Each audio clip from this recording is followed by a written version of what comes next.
Okay. Yep, I see. Okay, so we are live now, and welcome. So tonight I have Shawn. So let's discuss who Shawn is.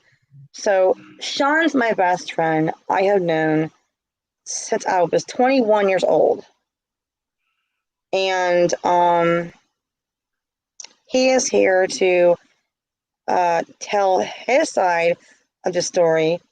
What happened in Florida, the summer of 2018. We are here to debunk the lies, the bull crap that happened in Florida that my brother will not discuss. And, my kid's birthday party, all of this will be discussed. And again, Shawn's here to back me up and say what really happened in Florida. So, again, I've known Shawn for God, how many years now? I was 21 and 41. It's crazy. Feel so old, but yeah. Since 2000. So, yeah. So I was 21 when I met you, and you had a kid, and I've known your son. He's not a kid anymore, but yeah. Right. I've known him since he was a baby, and so I've not seen you at that time of 2018. I've not seen you probably in 16 years.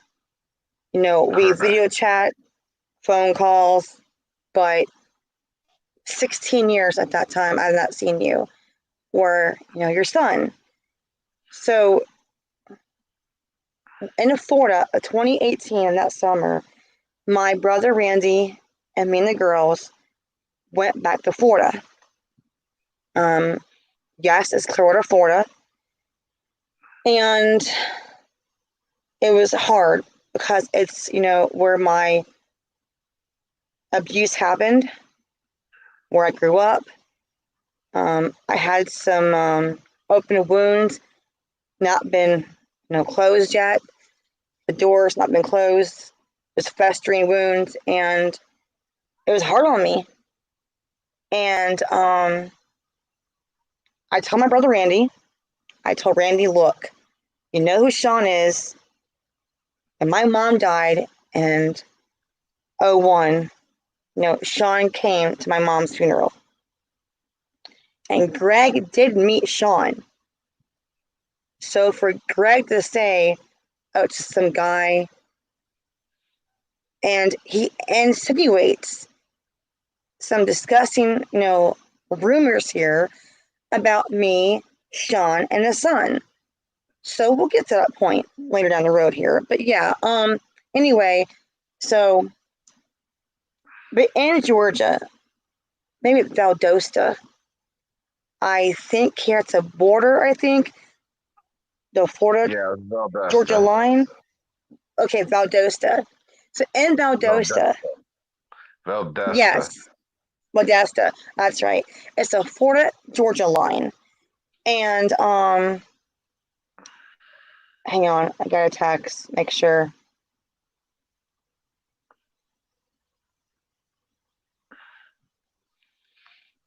Yeah.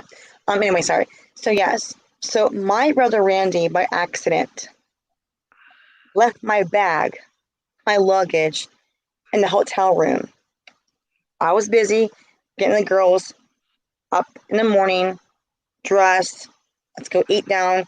The hotel had a breakfast bar. We ate.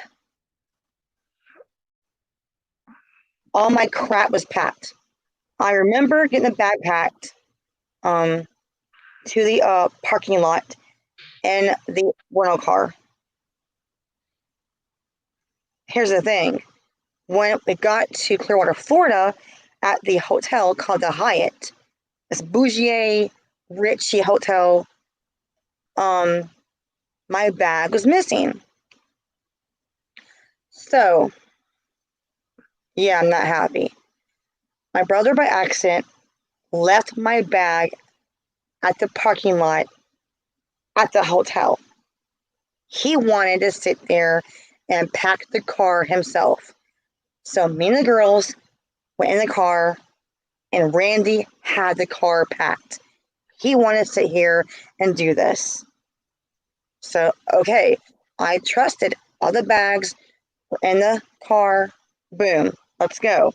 Anyway, hotel, my bag is missing.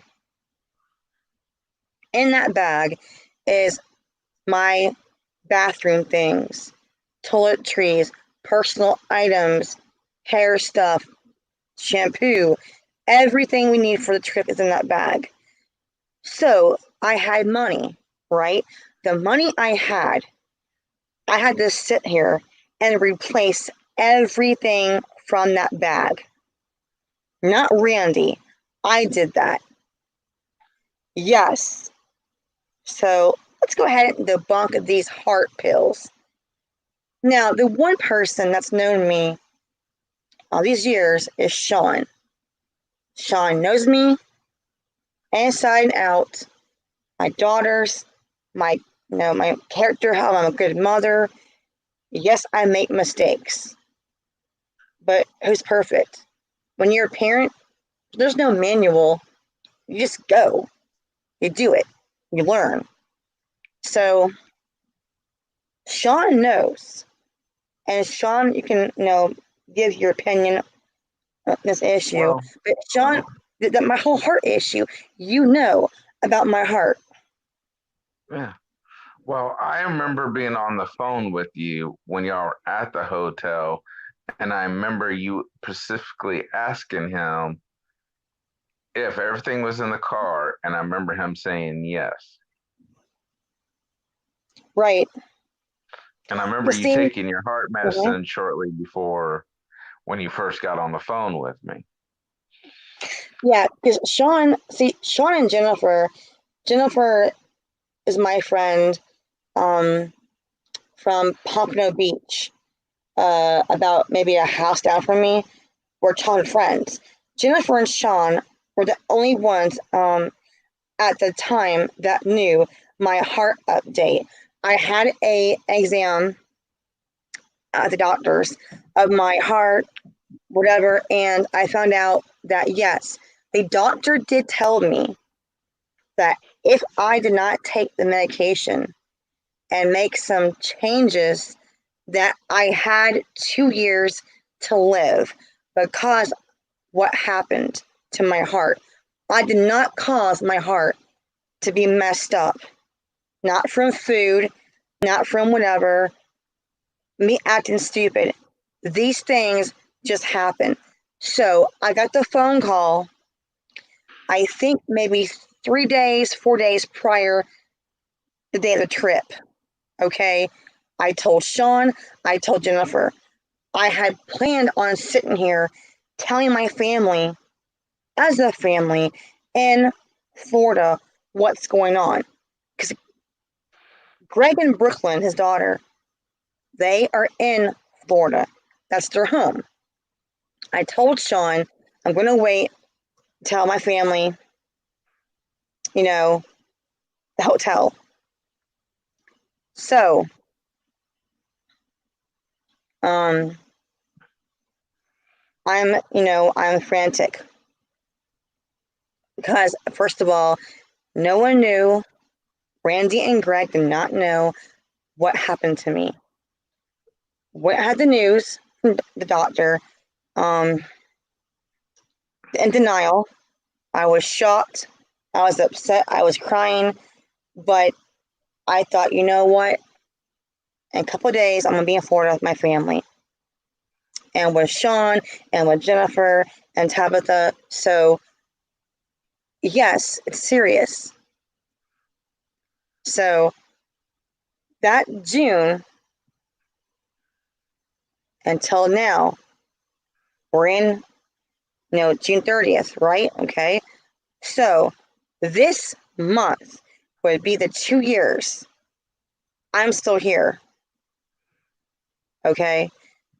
Now, these trolls say, oh, 3 years. I said 2 years, not 3. And we're going to say this right now. It was that June of 2018, right? We're in June right now.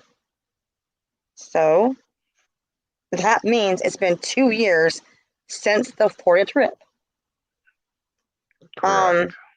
Right. So again, Jennifer and Shawn were the only ones at the time that knew.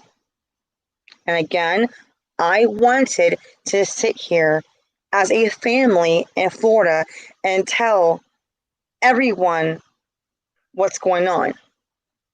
But those heart pills were in my bag. So Randy called the hotel in Georgia and he said, okay, I would go ahead and pay for the shipping, but it would be 2 days. Now, what Greg does not understand or in denial, I had some medication where I guess a substitute, not as strong, but it was something there to help me. Okay. So, because here I did not tell my family when they want to know up my butt, I'm a liar. My personal business is my personal business. I chose to sit here and tell Jennifer and Shawn for reasons. So, okay. I'm upset. I had called Shawn. I called Jennifer. Now, Jennifer, the plans were this, that Jennifer was going to meet me the next day and stay there about maybe 1 day, have fun with the kids, because Jennifer is their aunt, not by blood, but still their aunt. And Shawn is their godfather and uncle. You're kind of like both, I guess. You know, Yes. you're the uncle and the godfather of my children. So, again, I made a choice to tell my information to whoever the hell I want to tell this to. My Now business, you are leaving out one detail. which is what? One of the got out of the doctor's office is because I called you as you were walking into the doctor's office. Right. I went So into I the. already knew you were going to. Yeah.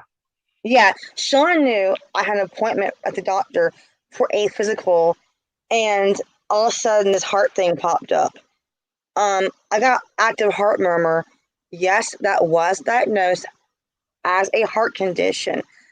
So I had no idea that this heart problem had happened. So Shawn knew. Okay, I lost volume. Be right back. Okay. Live TV.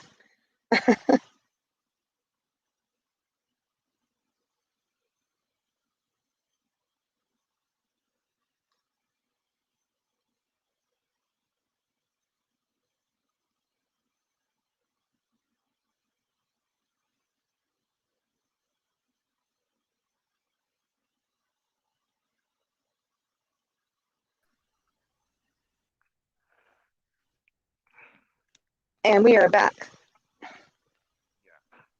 Can you hear me? Yeah, it's just every once in a while StreamYard, because I'm using it through a phone, I'll lose volume of the host. Yeah, StreamYards really sucks. So you're okay? Can you hear okay? I hear you loud and clear. All right. So yeah, back up here. So definitely Shawn knew I had an appointment. Um, I came out. I remember calling you. I called Jennifer. Um, my girls, my own daughters, did not know. I didn't want to upset them. I didn't want to cause chaos and be upset. I want to tell my daughters my brothers. I went to tell Tabitha, Greg, yeah, my niece, what's going on. So my own daughters had no idea until I got to Florida. And again, my brother left the bag by accident at the parking lot. Anyway, no bag, no pills. I had a medication I could take, not as strong, but it was something. So Randy called the hotel in Georgia and told them Sharon has some meds here that she says might be okay. So whatever. So then we planned on the way home from Florida, going through Georgia, Tennessee, that my bag would be there behind the counter. The woman said everything was in that bag except the pills. And I'll jump, I guess, ahead. When I got the bag, the pill bottle actually was in there. The medication was not in there. The girl said this: it's possible that someone did steal your medication. That happens. So the pill bottle was there. It was empty. Again, back up to the hotel in Florida. Anyway, I'm upset. And no one knew what's going on. And so Greg gets angry. Greg got in my face, cussing at me, called me the F word, called me the B word in front of my children and his daughter, Brooklyn, and Randy. So naturally, what? While I was on the phone, by the way, you had Yes, the phone. yes, you're a witness to this crap. I had called Shawn, freaking out over my pills. I called Shawn, and Shawn heard the whole conversation. I believe you heard everything from the moment he called me a B. I'm being a B, all this crap out of his mouth. Called me a liar. And I didn't want him to sit here and have all this exposed to my daughters yet of my medication. Well, the way Greg was to me in my face, yes, I have PTSD and anxiety. When someone's in my face cussing at me, yes, I got in his face. I'm afraid of no man. Okay? So, yes, I cussed back at my brother. Because no one is going to sit there and talk that way to me in front of my daughters. And my daughters can actually testify also what happened. So, at a point, Randy stepped in and told Greg to shut the hell up. Randy never really cusses. And Shawn, you know that. Yeah, 6A. No, he don't. Randy might say shit or damn, but it's very rare he'll cuss. So he got angry with Greg and said, shut the hell up and sit the hell down. So Randy had calmed me down. And again, I had medication as a substitute. But cussing at me, I cussed him out, not how I had all this planned. So I did slip. Greg forced me in a way to slip my business. So I said, you know what? You're being an a-hole, and thanks a lot for now ruining this. Thank you so much that you're forcing me to sit here in front of my daughters in anger to say what I said. So it did slip out that I had 2 years to live. have not taken the proper medication and make some changes.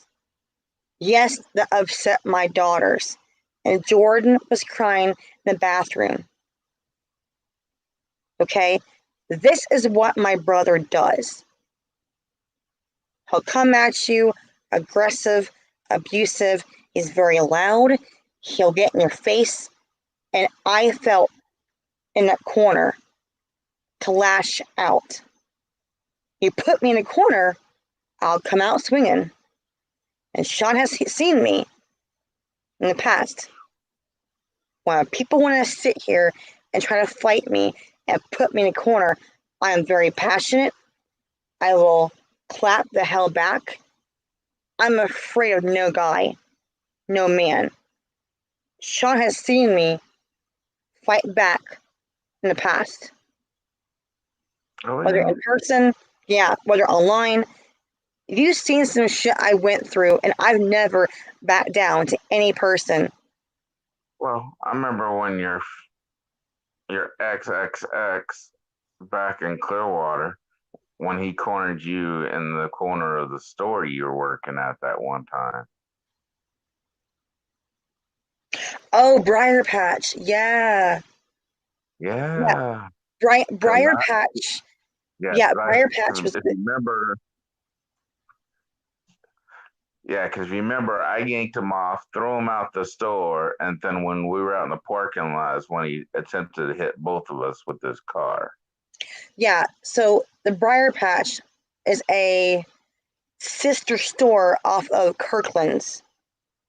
They sell home decor, candles, whatever. So I had the position and training of the assistant manager, I believe, at that point, and training. And I won't say his name, but he came in the store, he cornered me in front of customers. I'm not sure all what happened. It's been a long time ago, but I know that, you know, he was not stable at that moment and came at me. And yeah, go ahead, Shawn, tell him what happened. Yeah, I mean, this is the first day we met in person, and yeah, he had her cornered in literally in a corner with his hands around her neck, and I literally walked in. No, everybody else was just standing there doing absolutely nothing. I came over, yanked him off of him, literally physically threw him out the store. Security came on. I told security what happened. Security escorted him out of the mall.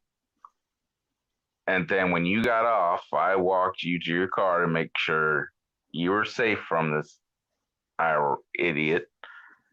And as we're sitting there talking, all of a sudden I hear tires screeching. I look over and here's this big Ford. I don't know if it was what the Ford was. I can't remember Old either. oh, excuse me, Crown Vic. It was a Crown Vic, white Crown Vic, coming towards us, Yep. and Mitt pushed you out the way, hit me on the right leg. He got out the car. It took about 2 hits. He was on the ground. Then remember the security had told him to leave or they were going to call the cops. He left. Yep. So people don't know that about me.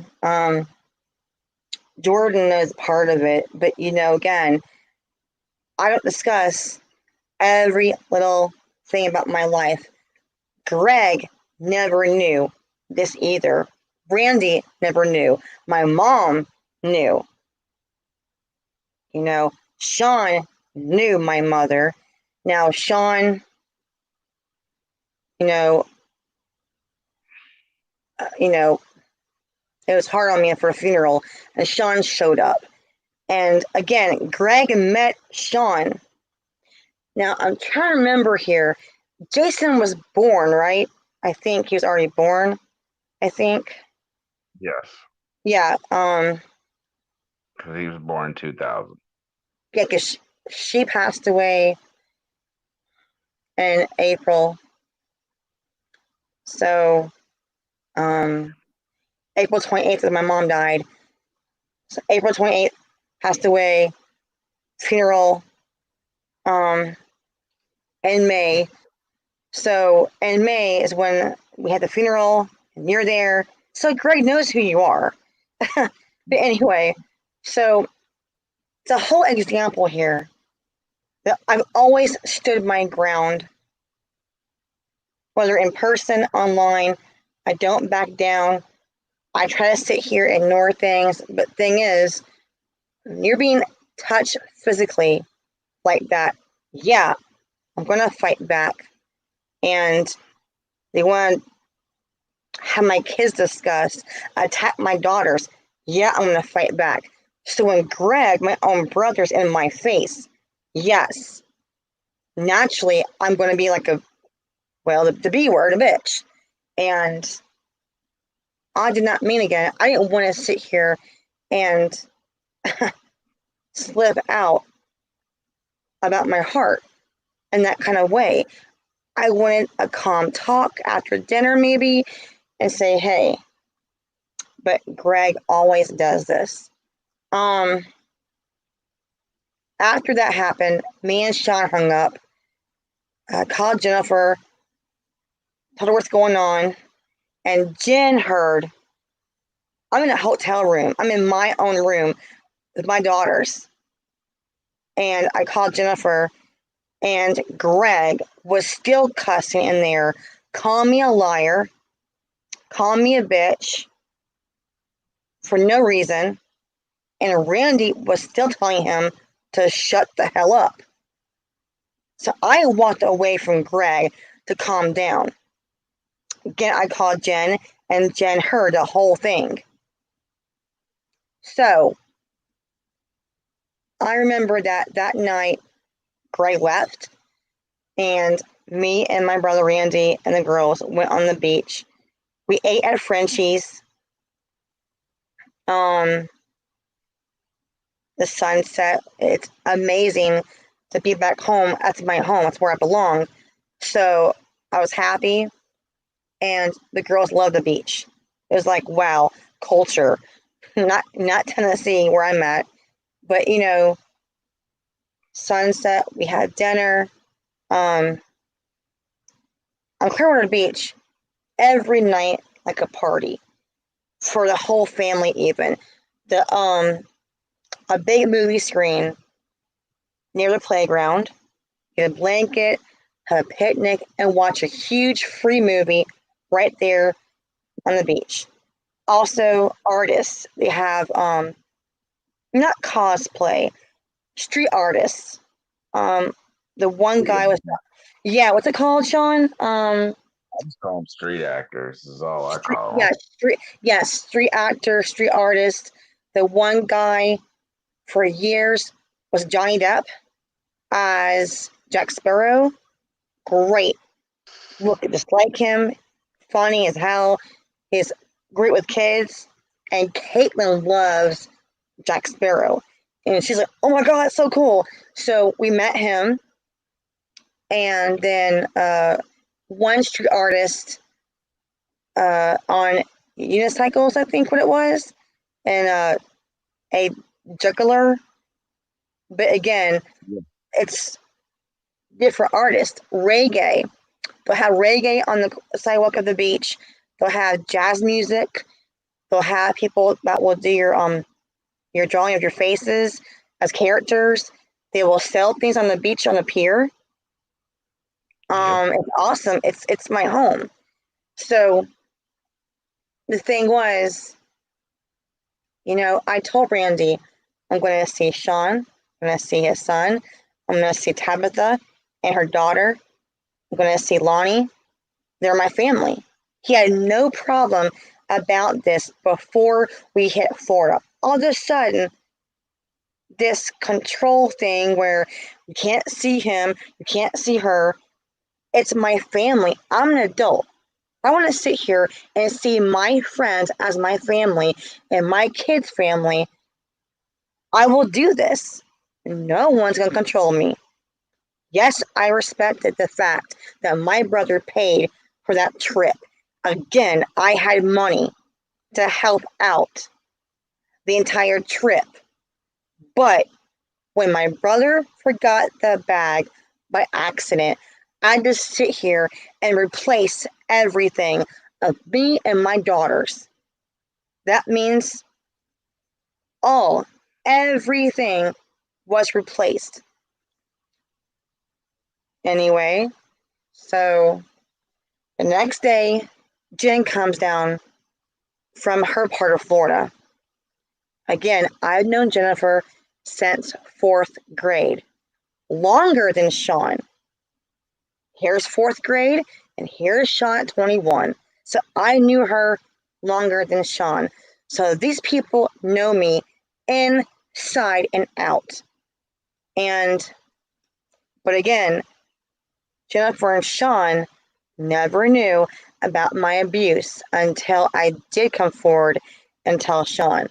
5 people knew about my abuse my whole life until my brother and Code Form out my abuse on that show. 5 people knew when I came forward. It was Jennifer, it was Shawn, my first ex-husband, and my aunt, and of course my dad knew. At that time, I could not tell a lot of people besides that. A trust issue. Anyway, Jen I came already down. knew. What? I knew. You just hadn't told me. It's just Well, I've seen enough abuse to know what it looks like. yeah, yeah. You knew I had patterns. You saw, you know, my attitude getting hyper, or you seen I got skittish. You seen me react in crowds. You knew, but did not know because I never had told you until I did. And then Shawn's like, okay, wow, now I know. Um, but Jen lived down the block from me. I guess again about 1 or 2 houses from my house. Best friends. Her father and mother were my father and mother, and her dad passed away last December. So it was very hard on me and Jennifer. Um, so during my child abuse, Jen did not know. My grandpa told me he would kill her, he would kill me. And if Jen's at my house, he would kill her. So I was afraid. I was bought, I was brainwashed, I was groomed. So yes, I didn't tell Jennifer. So to see Jennifer after 16 years was like awesome. And of course, Shawn, his son, and Tabitha and her daughter. These people are my family, period. They're not my friends, they are my family. So, anyhow, when Jen came down, we went to the beach early in the morning, nice and cool, great in the water. We had a ball. The bad part is that my niece Brooklyn did lose Caitlin's goggles that I paid for. Whatever. Okay. We then went to, I believe we went to Honeymoon Island. So Honeymoon Island is an island attached to Dunedin, correct? Correct. Right, it's called Dunedin. My mom's last residence was in Dunedin, Florida. So in Dunedin, Florida, Honeymoon Island is off that city. It's an island that's kind of like private in a way, not so crowded. They got, a playground, a nature trail. They've got The dog park. the dog park. So me and Jen, the kids, and my niece and Randy went to Hyman Island. We packed a picnic and Greg had to work. So when you hear my brother tell his story, remember this. Greg was working most of the time and did not see what his daughter was doing. Okay. Anyhow, so we went there. We had a blast. It's shallow water. It's awesome. We got some awesome seashells. I think that one of the girls saw starfish. I think. It's great. We had a great time down there. We had the lunch. So Brooklyn and I think it was Randy, Brooklyn, and the girls went in his car back to the hotel. I had to go to the store and grab something, and me and Jen went a moment to talk, and she wanted to go by my mom's house. I said, sure. I want to go there and see it first before the girls. I knew I'd be a wreck. I would cry. So I wanted to see the house of the shock before the kids saw the house. So we drove by there. Yes, it's emotional and it does hurt. So me and Jen pulled over, got a pic of the house. Yes, we asked permission to do this. And we asked the woman, can we get a picture of the house my mom lived here? My mom's been dead since 2001. They said, sure. So we have permission of a picture of the house. So it's hard on me. And yes, we were crying. And then I was okay. You know, we left at the hotel. But before at the hotel, me and Jen again went to the store. We grabbed some food and snacks, whatever, blah, blah, blah. That's when I had to pay for my bag items. So me and Jen were at Big Lots. We bought the hair straightener. We bought toothpaste, shampoo, conditioner, towels, everything. Okay. Me and her go back to the hotel, and we had dinner. We all had a good time, to my knowledge. Brooklyn had no respect at all on this trip. She ate all the food like one night that I bought my daughter Caitlin. Now you know that Caitlin had a stomach problem, so I had to buy a certain food that only that can eat.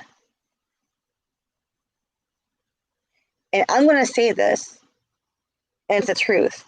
My niece eats like a freaking pig. The way she acts is disrespectful. She made such a huge mess in that kitchen, a pigsty. I don't want to be mean here, but I'm telling the truth. She left a freaking pigsty of a mess in a nice freaking hotel, a nice kitchen. This hotel, a 4-star class hotel, is the Wyatt, I believe, right?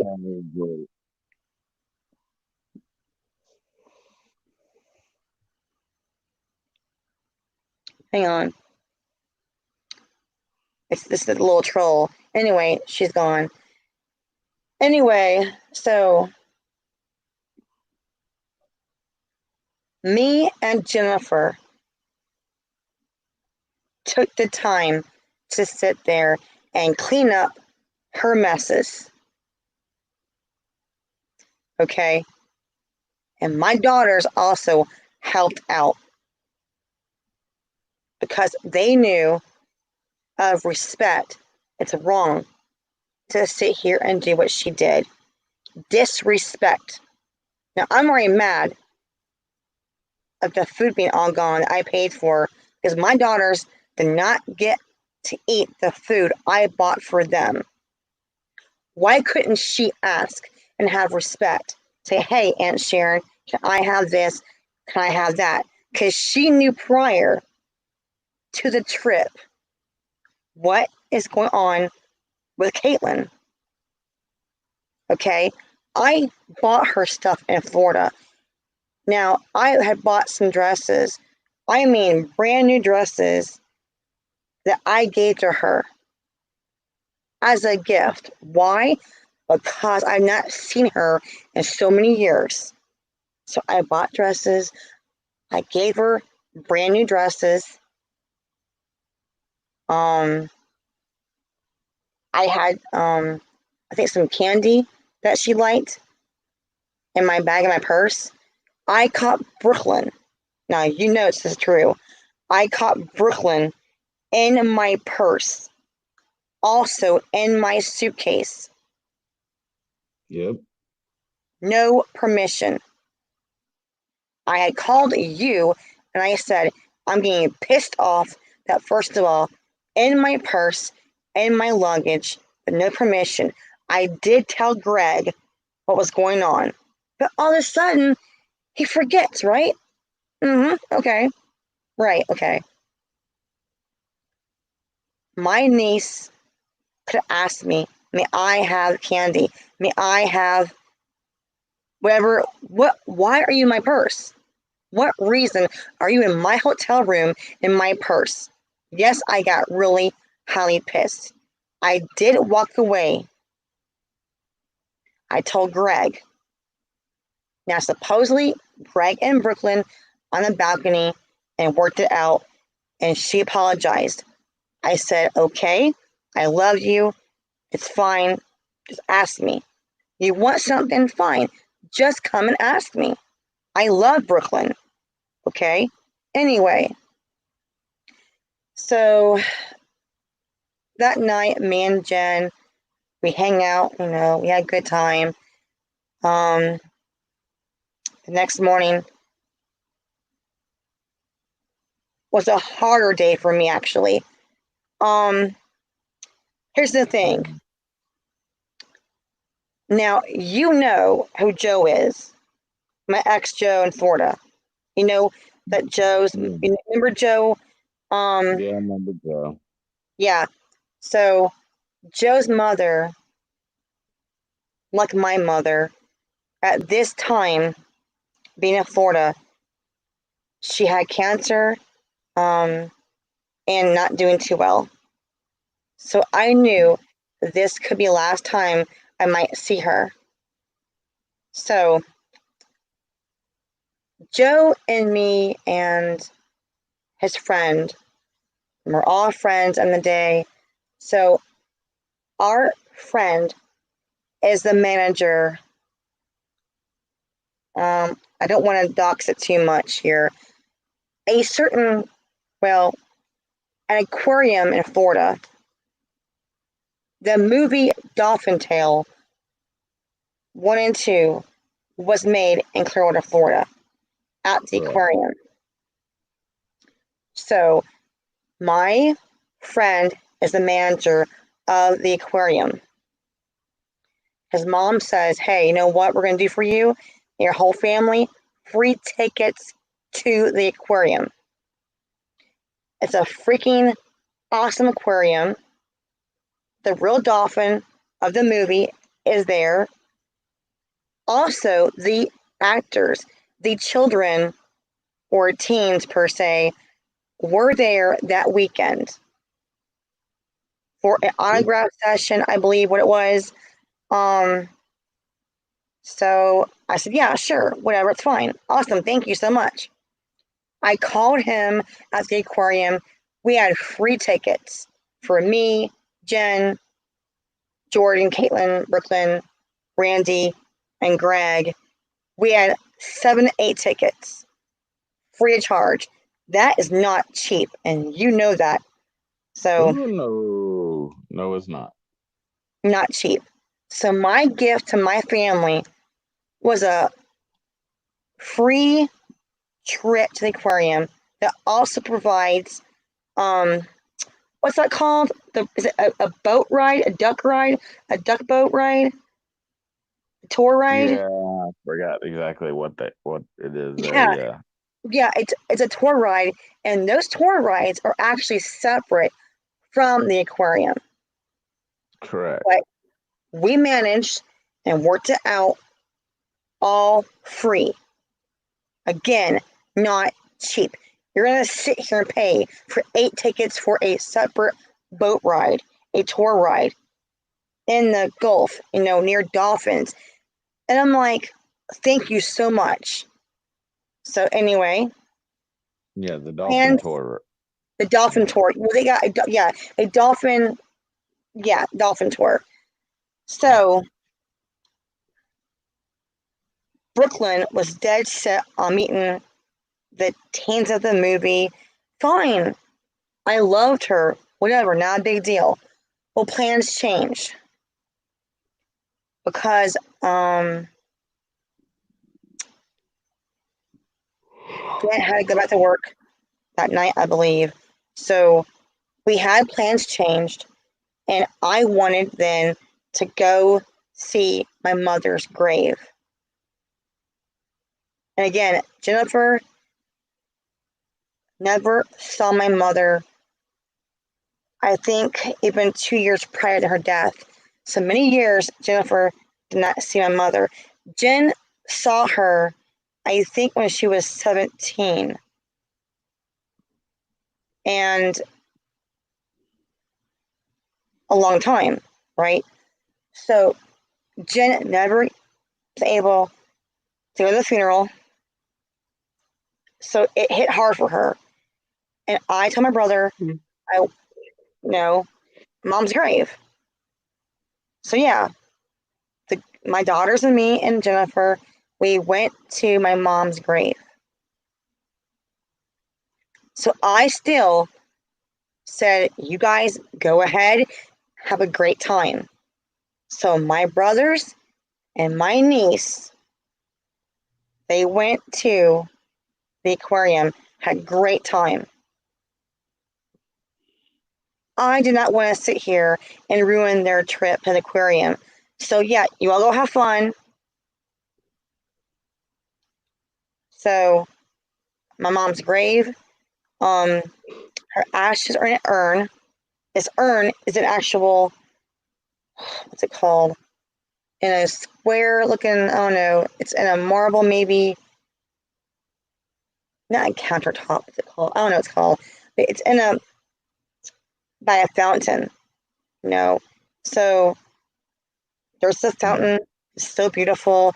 There's me, Jen, and my kids. Okay. Jennifer had seen the plaque, the urn plaque, before I did, and bawling. And she seen it, she broke down before I couldn't grab her, on her knees crying almost. My mom was like her mom. So emotional. We put some flowers on her little grave marker and some seashells. The kids made something for her. And the kids were emotional, obviously. And it was good to get that out, And so then we left there. We saw Diana.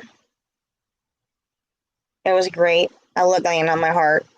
We saw Diana, loved the girls. We had a great time there. After her house, back to the hotel, and Jen had to go back to her part of Florida for work. I'm not seeing Jen now in 2 years. It's hard, but anyway. So, I'm not sure what happened that night. I think I seen Lonnie, but yeah, I saw Lonnie. We hung out with the girls.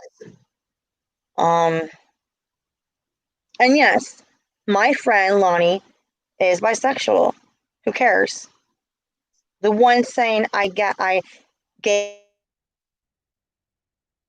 bash, I hate gays. Don't know who I am. You don't know who I have friends with and who I admire and who I love as my family. Lonnie is my family. There's an awesome band in Florida. He kicks ass at his band. So anyway, Lonnie and all of us hung out, and the what was it called? The Rockaway. The Rockaway bar. It's a karaoke outside, open beach kind of bar. Live music. It's not trashy. Whatever. My kids and me were, I guess, a couple yards from the bar, and we sat there. We all talked. My kids love Lonnie. He's a good person. We caught up. We walked around the beach, the pier. It was great. We had a great time. Back to hotel. Randy met Lonnie. Yes, and Randy and Greg knew he's bisexual. It shouldn't matter. We're not God. We can't judge. So he offered Lonnie a drink and some food, but he was fine. We talked at the table for a while, and then I said, okay, the kids are in bed. Me and Lonnie, I'm going to walk him out of the hotel and say bye to him. That's a very hard night for me, too. Me and him, we had a house together with other friends.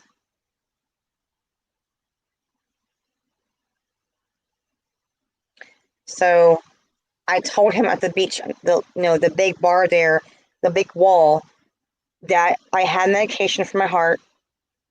It got worse. Yes, I told him. The doctor told me, if not the right medication and my changes, I had 2 years to live. I had a deadline, but I had to sit there and tell him all this, and it was very hard. So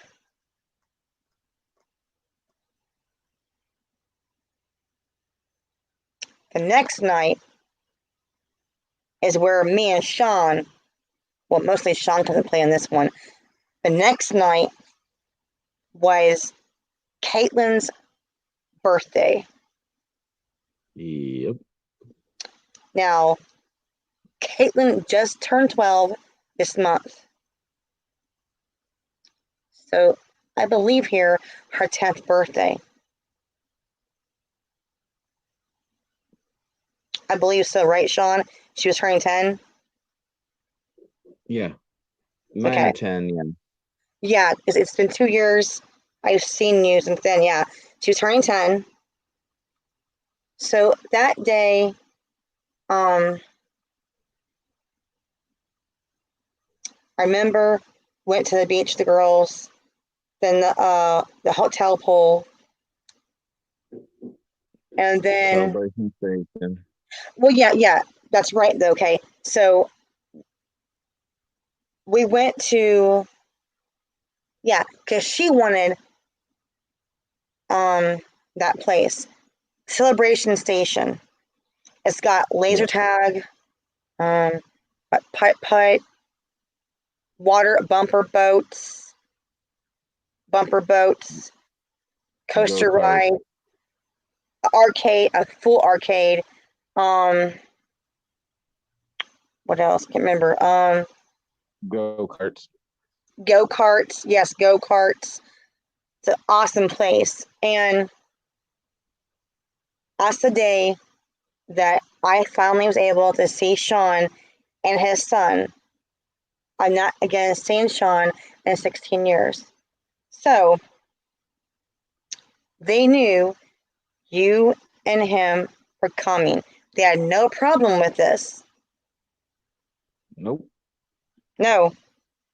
Randy and Greg knew you're coming with your son. Yeah. Caitlin and Jordan wanted you there, and Caitlin wants you there for her birthday. You are her uncle and godfather, and they knew this. They knew this. So what happened was, before you and your son came there, you all in the parking lot, I called you, very upset. Remember this incident between Yep. Brooklyn and Jordan? Oh yes, I remember it very well because I got to hear it all while I was on the phone with you. So do you want to tell them what you remember happening? Brooklyn just started going off on Jordan, and Mm-hmm. Jordan wouldn't back down. Remember Caitlin getting upset. Hear Caitlin in the background. Just stop it. It's my birthday. Just stop it. Yep. And So, then, of course, when we yep. arrived, she flipped out again Mm-hmm. to the point that me, my son, Caitlin, and Jordan, and you walked away and did events at Celebration Station away from her because she was Right, just making a big thing. right. So, yeah, what happened was, I'm on the phone with you, getting directions. Because at that point in time, you and your son were not in Clearwater. You were an hour away, right? Hour or two, I think. So, We were in Tampa when you called. right. So I had to tell you the address where we're at. So Brooklyn had a fit that I'm calling you, saying, "Hey, yeah, we're here. Come on up. We're gonna order some, I guess, some food or pizza, whatever." And Caitlin and Jordan were very excited to see you. So Yeah. Brooklyn, I don't remember what happened. I remember that they had a little scuffle. And then I went outside, and Jordan, I'm on the phone with you actually. What happened? Jordan came running out there saying, "I cannot with Brooklyn." I said, "What's going on?" And you heard the whole thing, that Brooklyn attacking my Yeah. daughter verbally. First saying, Oh, she called me, I believe here, she said, "Why is your mom being the B word?" She said yeah. that I had no right to invite my family. Again, yes, you're my friend, but you're my family. Anyway, she got pissed and jealous that I had invited you two to see your goddaughters slash nieces. Not her Yeah. business. Now, is it? And the thing that blew my mind about that whole thing is they knew before before y'all even the trip y'all left for the trip I was gonna be there. Through the whole drive from Tennessee down to Florida, everybody knew. Everybody was in on the plans. Everybody heard the conversations. Yep. I talked to you before I left Tennessee. I talked to you at least 4 times on Yeah. our stops. And I even Yeah, talked to Greg or Randy, one of them two, saying confirming yes, we'll be down on Saturday. Randy was driving, and I had up to his mouth, and Randy was telling you, "Well, we're here at this stop. Blah blah blah blah. We'll see you on this Right. day. Cool, you're gonna come down." Now, on your lunch break, we had missed you all. We're trying to go see for lunch. We already passed that area of town and kept going. There's a bad storm, so we kept going. Right. So he knew. He knew and talked to you on the way to Clearwater, Yeah, because Florida. we were gonna. Because y'all were gonna stop off the interstate to God, dang, I can't. Why do I always forget the barbecue place? But either the barbecue place or Zachary's, we were gonna meet there for lunch since it's right off the highway and it's just down the street from my house. But see, he wanted control. He wanted his way or the highway. because he wanted to pay the whole trip. I told him in Tennessee before I left, and Jordan heard this. I said, I don't want to sit here and go to Florida unless I could help with the trip. Again, I had money. Yep.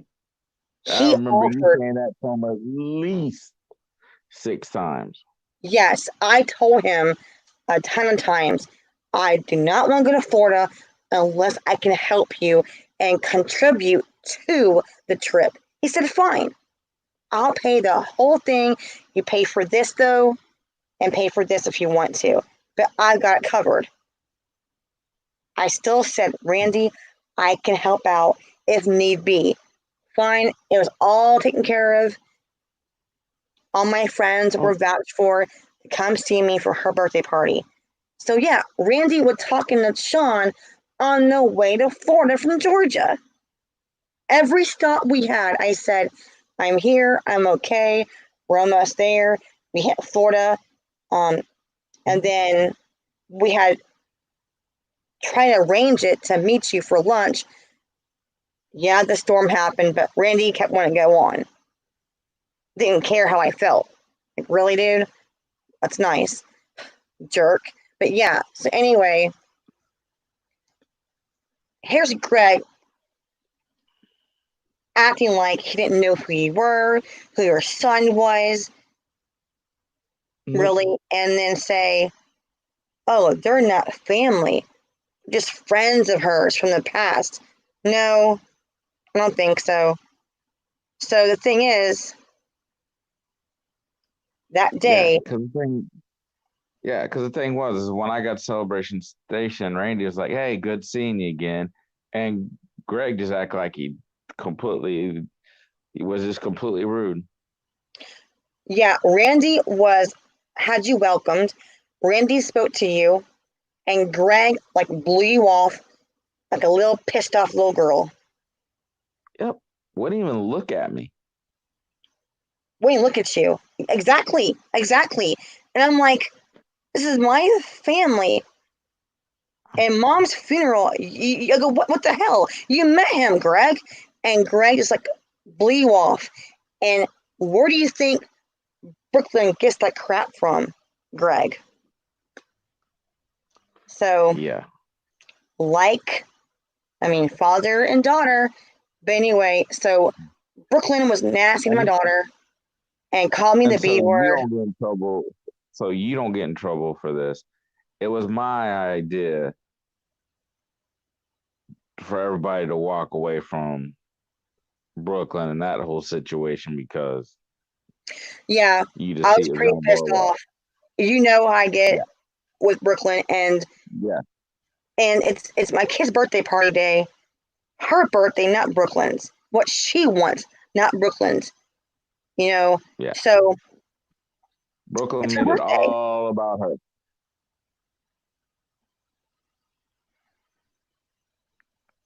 And it was even worse when it got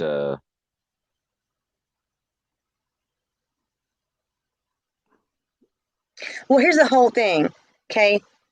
For almost 2 years now, my brother told his side of the story, and my niece was trashing me on certain, I won't say names, certain MGTOW people's podcasts, shows, and comments.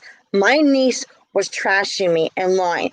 My brother was lying, okay? And I'm here saying what happened. Shawn is here saying what happened.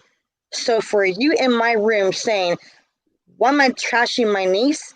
You people do not understand and don't know what my niece put my kid through. That's why we're here. We're not Anyway, trashing your niece. We're just telling you the truth of how she was acting. it's my kid's birthday party. It's her day. I already have spoiled Brooklyn on a free trip to aquarium and a boat ride. Not cheap, mind you. That trip is expensive. So I wanted them to have fun. You got somebody ungrateful going through my purse. It's not trashing, it's the truth. It's okay for people to trash me and my daughters and lie for 2 years.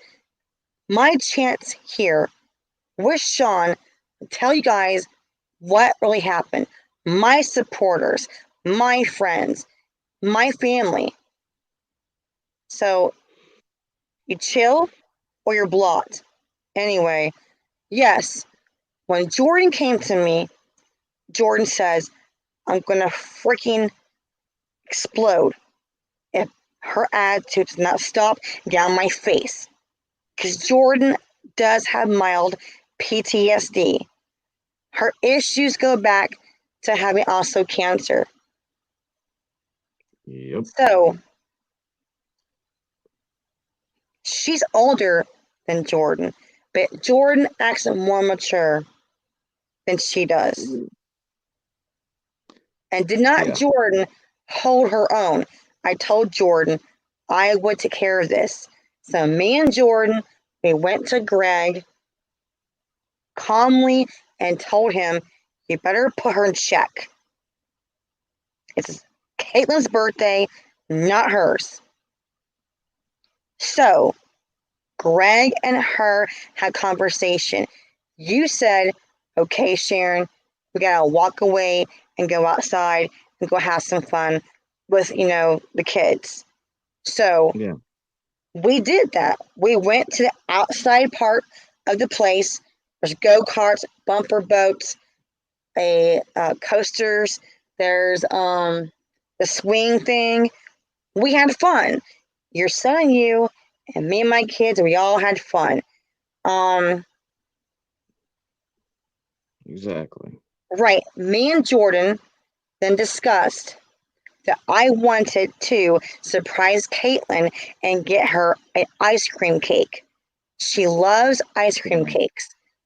So what happened was I went back in the building to find Randy and Greg. Now, I first saw Greg talking to Brooklyn, and she had a fit. I don't know what her problem is. She had a fit, and she's crying at the table. And I heard Greg tell her, it's Caitlin's birthday, not yours. Chill. Just chill. It's okay. And she says, well, Aunt Sharon's friends shouldn't be here. They have no right to be here. Really? Really? When she herself did not pay a dime to this trip. The only reason why I could not pay Randy on some hotel fees or whatever on birthday dinner is why he left my bag in Georgia. I had to replace my whole bag. That cost money. Now, what money I had from that, enough money that me and Jen that morning, again, we had bought balloons for the room and some gifts. So with my money, I bought what she wanted, a huge ice cream cake. Anyway, so she's crying with Greg, and I hear my niece saying disrespectful things out of her mouth about me and my daughters. Now, the girl is older than Jordan. I believe here that she was 19 or 20, I think. Yeah, something like that. 19 or 20, yeah. And Jordan was like, I believe 14 and a half, 14, yeah, something like that. So here's my daughter, 14, acting more mature than she was. So I want to sit here and tell Randy, hey, we are going to go to Publix and get Caitlin a surprise ice cream cake and some more food, whatever.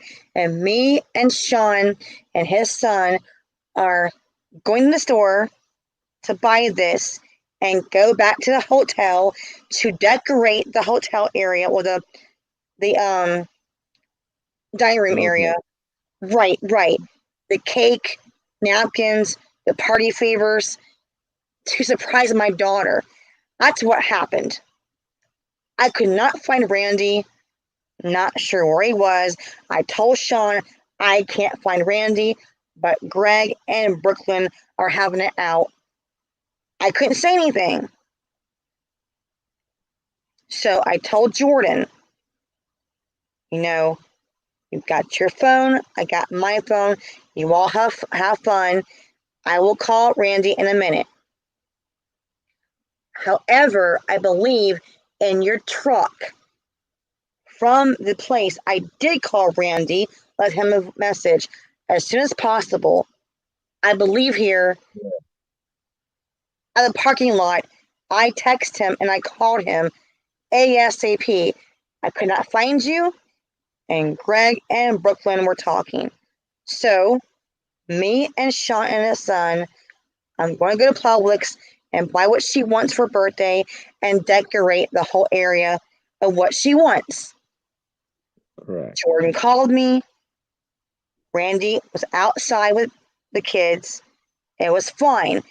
Randy called me. I'm at Publix with Shawn and his son. Randy knew where we're at. Okay? More lies that Greg tells. Anyway, so Jordan told me that they're going to sit there for maybe an hour, hour and a half. I gave them 2 hours to sit there to have more fun with their uncles and their cousin. So me and Shawn and his son can bring the ice cream cake in the freezer for a few minutes, whatever, blah, blah, blah, blah, blah. For my brother to go on a podcast show, and he insinuates, first of all, you all were strangers, 2 men. Okay, it was Shawn and his son that was 17 years old, Greg. Who was 17 years old. I have basically knew him of the day he was born. Exactly. Right. So he's like my freaking nephew. I love your son, you know that. Your family. Absolutely. So, right. So I kept saying, you were at his party when he turned 1. I try to be there for every party possible with my ex Chris, and then my work, my job. I try to be there every party I could, every event in their life, picnics, whatever it could be. I try to be in there, and you're family to me, and Greg knows that. More lies from my niece. Again, my niece was trashing me. People, okay. Anyway, so I'm wondering. It's now 3 hours. Yeah, and the Because thing, well, don't forget after we got to the hotel, as we were walking up into the hotel, is with your friend and her daughter come walking up. Right. Yeah, exactly. So right. So there was never a moment at all where it was me, you, and Jason were in that hotel room by ourselves. Nope. Because he knew, Randy knew, again, prior to me leaving Tennessee, Randy knew about Tabitha. Now, Yep. Tab's got like 2 twin daughters, and the one daughter was gone at a friend's house. So Tabitha is my homegirl from the day we worked together, we hung out, we were like really good friends. I've not seen her in 16 years almost. So it's very hard. And it was awesome to see her again. And he knew. And I kept saying, where is my freaking brother? What's going on? I did not call Jordan 50 times. That's a lie. No. And Greg. I called 3 times, I believe, in total. Now, the 4th time. shoot. Well, see, you were in the kitchen doing talking to one of your friends, and the 4th time, that was Jordan calling me saying, "Oh my God, Brooklyn is, oh my God, Mom, having me driving me nuts." She wanted to throw a tantrum because she wanted to ride more rides, and Caitlin wanted to come back to the hotel. But Brooklyn at 1920 on kitty rides saying, no, that's my day too. Well, it's her birthday, not Brooklyn's. So Caitlin was ready to come to the hotel to see Uncle Sean, to see Jason and Aunt Tabitha and her daughter, and have a birthday party. She was tired. Also, so I told Jordan, okay, fine, we're ready now to go to the hotel. Randy is coming now finally, and Jordan's getting very annoyed with my niece. I said, okay, later we'll deal with this.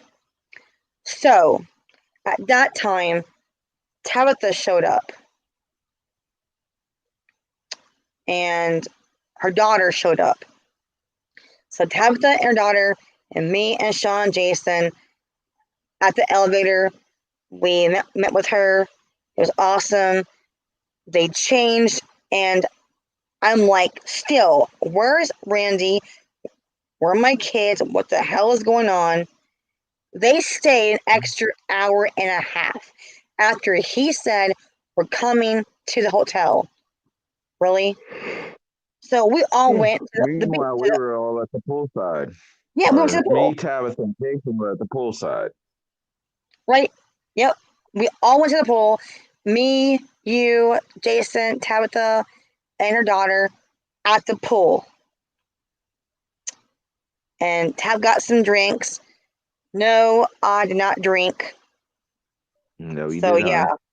And by the way, can you explain to people that saying this shit that they're calling me an alcoholic, that I abuse my daughters, I'm doing drugs, that I'm a boozy queen? One, I've never seen you drunk. Nope. And I've never seen you do drugs. Never drunk. So yeah. I mean, don't like drink that a lot. day, like I said, you didn't have. I don't recall you having a drink. No. At the poolside, I remember Tabitha had a couple. I had a couple. Yeah, I didn't drink at all. Now, when Jen came down that day, that night, me and Jen was hanging out. Yes, we bought some Smirnoffs. I had one Smirnoff. She had one Smirnoff, and a Bougier cup. The crystal nice cups. We had one Smirnoff. That was it. That's it. Yeah, because I recall there being because I think it was a 6-pack, and there was right. Yep. Two missing. 2 taken out. Yep. There was 2 bottles only missing of that 6-pack. Jen had one, and I had one, and went to bed. That's it. So no, at the poolside, I had no alcohol. Now, I first didn't recognize Matt, but okay, DJ Matt the Brat is one of my friends from back in the day.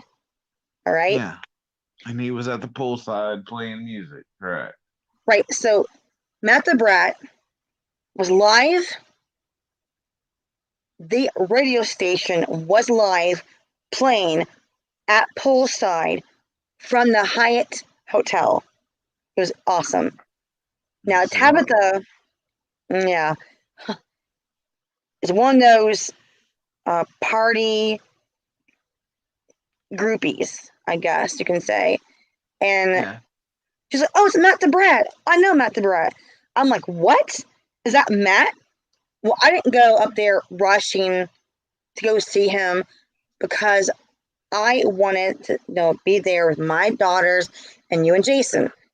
So, you and me and Jason hung out. Her and Matt were talking. But yeah, I am friends with Matt the Brat. But again, why gloat and be all like, "Oh, I'm showy. I know Matt the Brat." No one cares. But anyway, finally, there's Jordan and Caitlin in their bathing suits. Yay, have fun now. So, went swimming, and we were all hungry. And Jordan said, "Uncle Randy's hungry, and we had plans to go out to eat." Fine. So Shawn can vouch for this.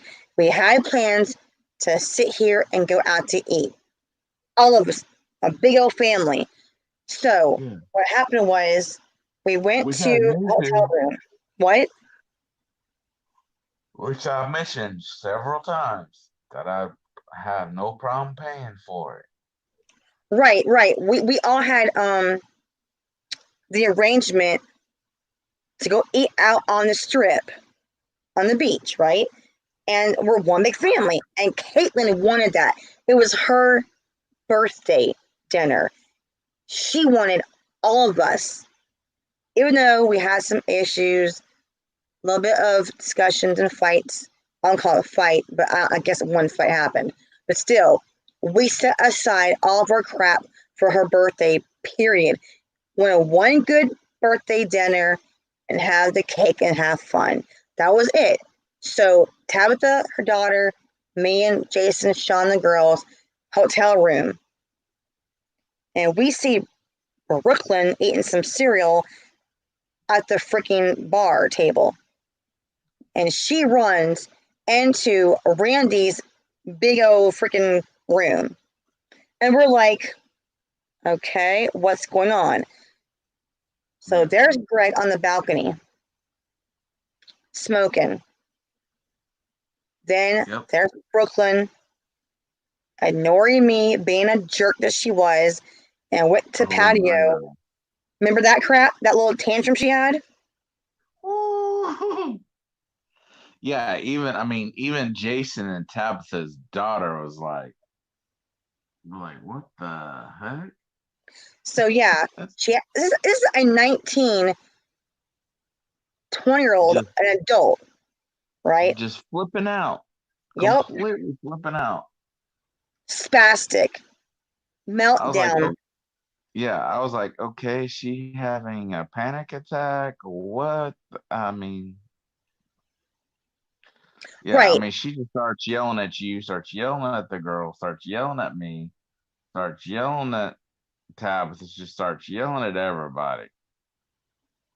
She flipped out like a crazy woman. Then on the balcony with, her dad, my brother, Greg, and I heard him tell her to calm down. She was so still pissed that Shawn and Jason were there. And here's Tabitha and her daughter. I'm sorry, it's not your birthday. It's Caitlin's birthday and what she wanted. And again, Randy knew all of this before leaving Tennessee. So Greg is lying about this whole freaking story about Florida. But anyway. The thing is, Greg, thing it is, and as a parent, okay, I don't care if the girl was 19, 18, 17, 16. He never once came out of his room and said anything to her. As she's ranting and yelling and screaming, I'm sure people in the other hotel rooms could hear her. Right. Caitlin runs off into the bedroom, starts crying. You had to go in there. Remember, you and Jordan both ran into the bedroom because Caitlin started crying because of the way because Brooklyn was acting. Yeah, so my daughter was crying at 10 years old on her birthday. That's right. Yeah. And that's when Jordan comes storming out of the room and finally told her, listen, everybody else is here told you. I'm going to tell you this too. It's not your birthday. Show some respect. Quit yelling and screaming at everybody.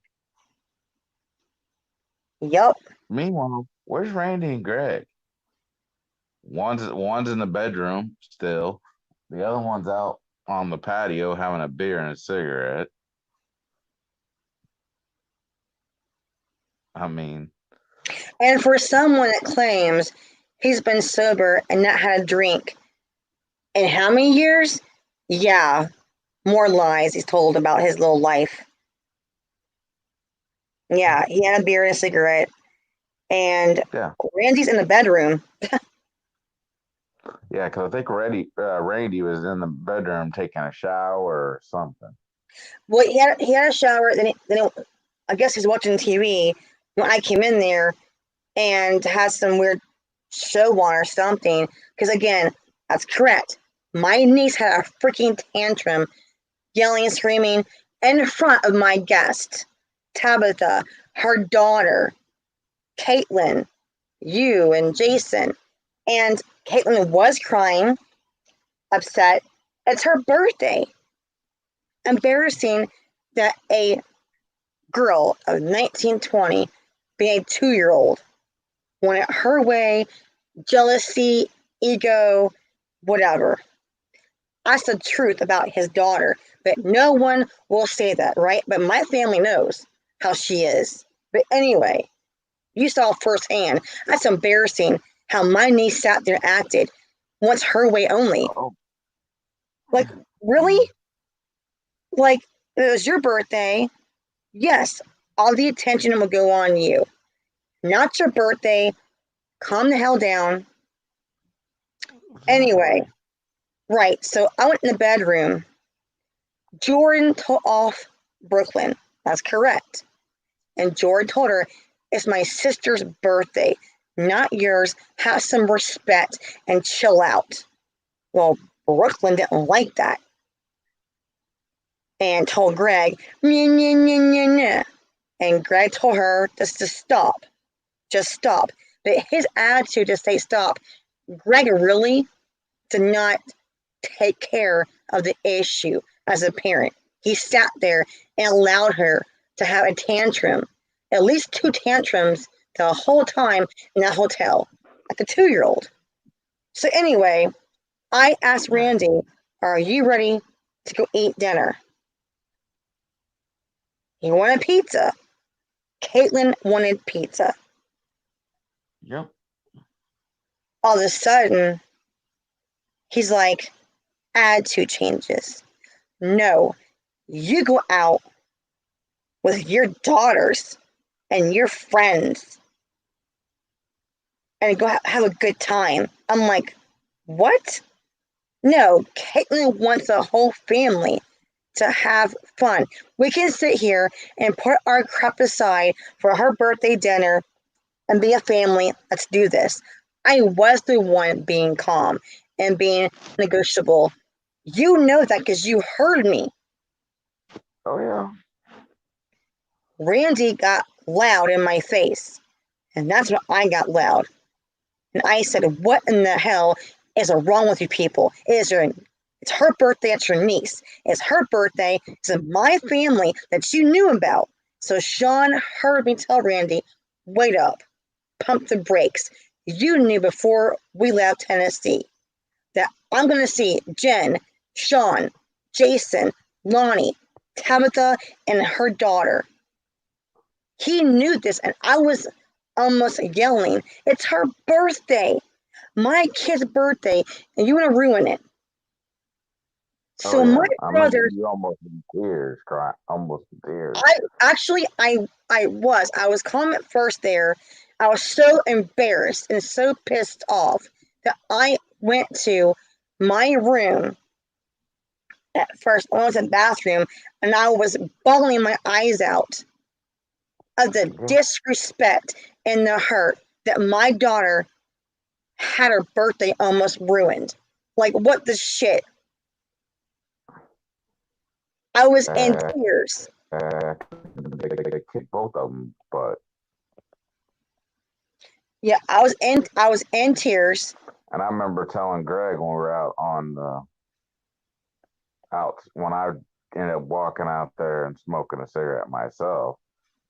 I'm like, I remember asking him how you treat family like that, and I mean, he still, I mean, he literally the whole time he never said a word. Not one time did he ever No, say a word to me. he was an asshole. I don't want to cuss here, but he's And I an mean, asshole he's the whole sitting right time. there like a, Yep. and I mean, that's when Tabitha started doing or Brooklyn started doing going off again, and he just sitting out there oblivious. And I walked back in and told Tabitha, I'm like, I don't know if he's drunk and just doesn't know what his daughter's doing, or he's just oblivious to it.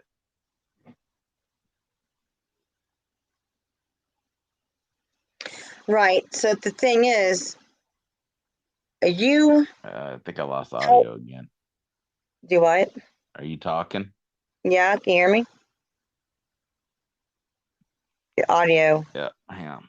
I'll be back. You're right.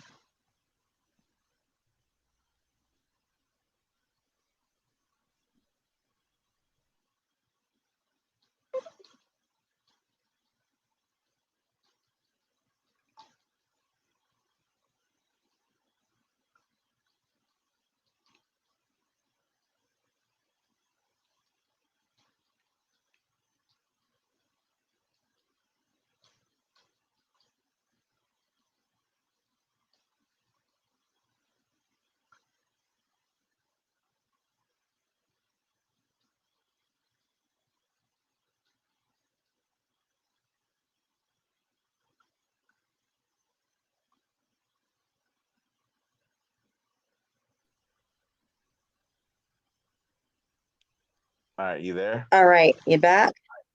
Yeah, can you hear me? Yeah.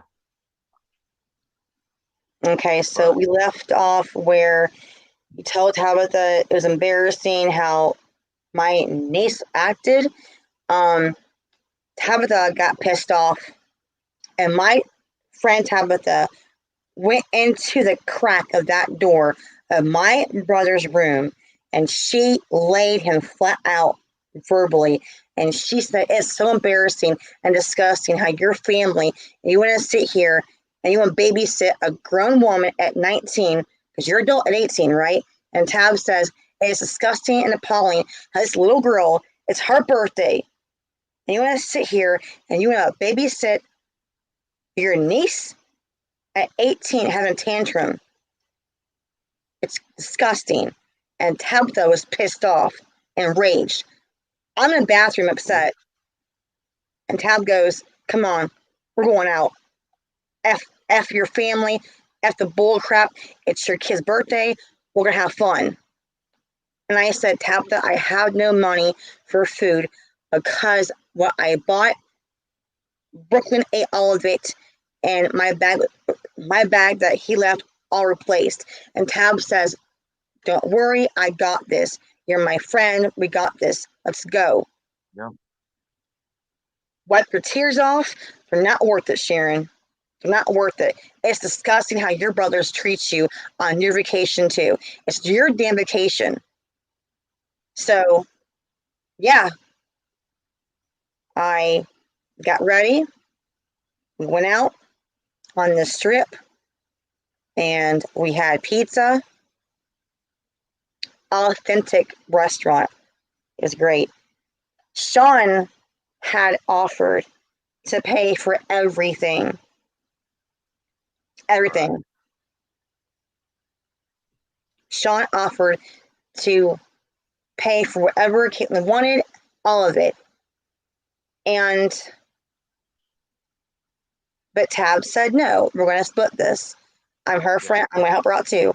So Tabitha and Shawn paid for the whole entire dinner. When my brothers act like a jackass to babysit my grown niece. She had a tantrum and wanted it her way. It's her birthday, not Brooklyn's. So we had fun. We ate. I told Randy we are leaving and head back to the hotel for cake. Is that cool? Are you all cooled off now? Put your shit aside for her birthday. I told this to Randy. Oh no, Yep. That when you left the restaurant. Yep. yeah. I told Randy we were leaving a restaurant. Okay, well, whatever, blah, blah, blah. So, when we get to the hotel lobby area, the elevator, oh, we press the button, the elevator, and who is right there off the elevator, Shawn? Tell him. There's Greg and Randy and Brooklyn. So, Randy and Greg and Brooklyn were getting off the elevator, and they chose then to eat pizza late at night. They chose not to sit here and be involved to participate as a big celebration for Caitlin's birthday. They chose to separate themselves from their niece. That's what happened. So Greg keeps lying about the BS.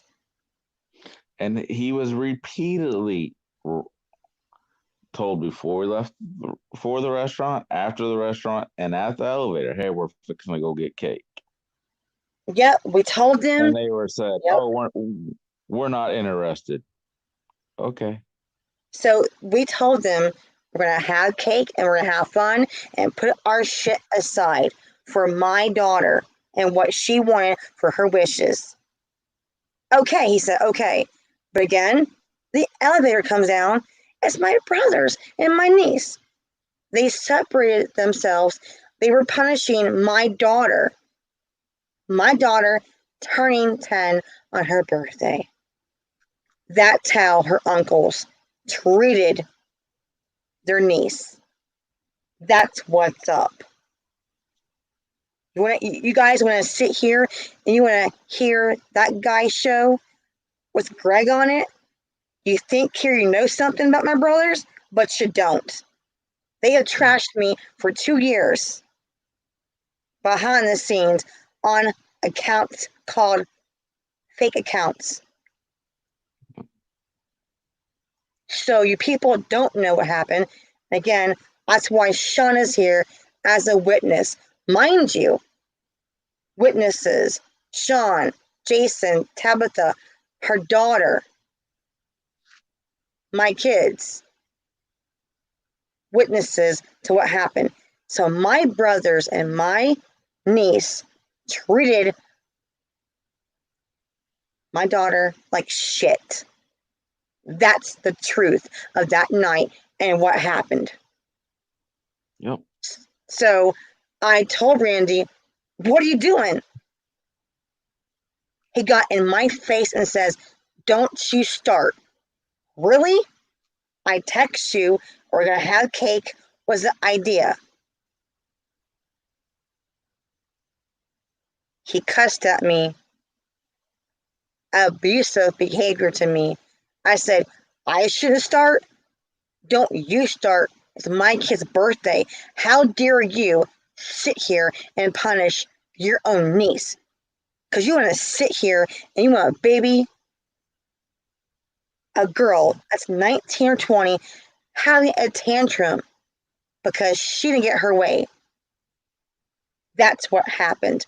So we made. He's lucky that he whoop his ass right then and there outside the freaking elevator. Me and Shawn wanted to whoop his butt.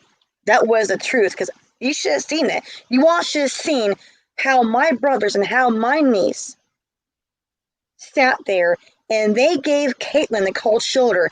And my daughter can sit here and testify to this. They never looked her in the eye off the elevator, did they? Did they say one word to Caitlin? Not a word. Yeah, like you said, literally had their heads looking down at her. like in shame. I thought they were ashamed of her. She didn't do anything. Just like I remember Tabitha pushing the girls, her daughter, your daughters, in the elevator Tabitha to was hide pissed. Tabitha to was hide the upset. fact that your brother was getting in your face, trying to start a fight in the elevator in front of your kids. Yeah, so Randy, the good Christian man he is, the quiet, good one, cussed at me in front of people, mind you. There were people around me and it happened. Called me a word and got in my face and threatened me that I shouldn't start. Really?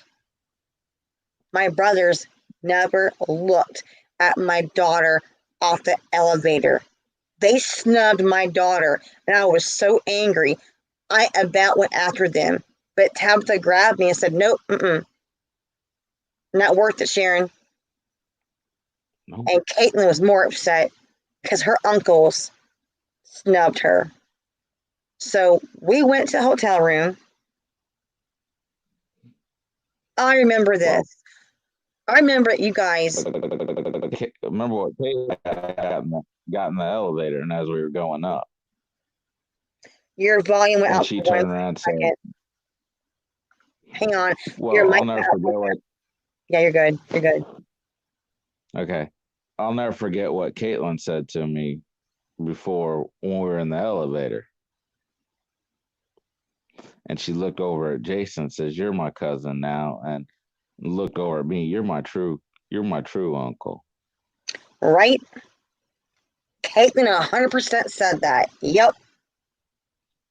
A 10-year-old was disgusted how her uncles and how her cousin was toward her on her birthday. So again, hotel room. I remember this. I remember to this day, and Caitlin will always remember the ones that were there on her birthday dinner with her cake and sang to her. We had fun. We sang to her. We had cake. It was great. She will always remember that her uncles and her cousins snubbed her. That's what happened. I got And don't pictures forget, to prove this. when we showed back up to the hotel room before we had a cake and everything, we had to clean the hotel room up. Oh, yeah. So my niece had basically trashed the The kitchen hotel. with food. Okay, a spinach dip in one bowl. We bought a can, not a can, a glass bowl of spinach dip, brand new chips, ranch dip. She made a freaking mess yet again in that kitchen. She and my brother did not have the audacity to sit there and clean up their clothes everywhere, the kitchen, nothing. So we had to sit there and waste probably 30 minutes extra to clean up messes that we didn't cause. So we had it all cleaned up. We had cake, and she remembers what happened that night. I got pictures to prove who sang to her and who was there on her birthday night. And she will never forgive her uncles or her cousin how she was treated on her birthday. Okay? So Randy texted me and threatened me, "You better have your friends out that room in 20 minutes. Excuse me, we are still talking. It's her birthday. You need to chill. You guys snubbed my daughter. You will not sit there and demand me nothing. You don't demand me shit, okay?" So I said that. Then I said, "You know what? They're going to leave in a minute when they are ready to leave." So then Jason and Shawn left.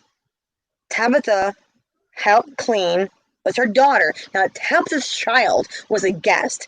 These are my guests and my family, my friends. My friends helped clean up what Brooklyn and my brother did in that hotel. My guest and that her daughter should not have sat there and done that.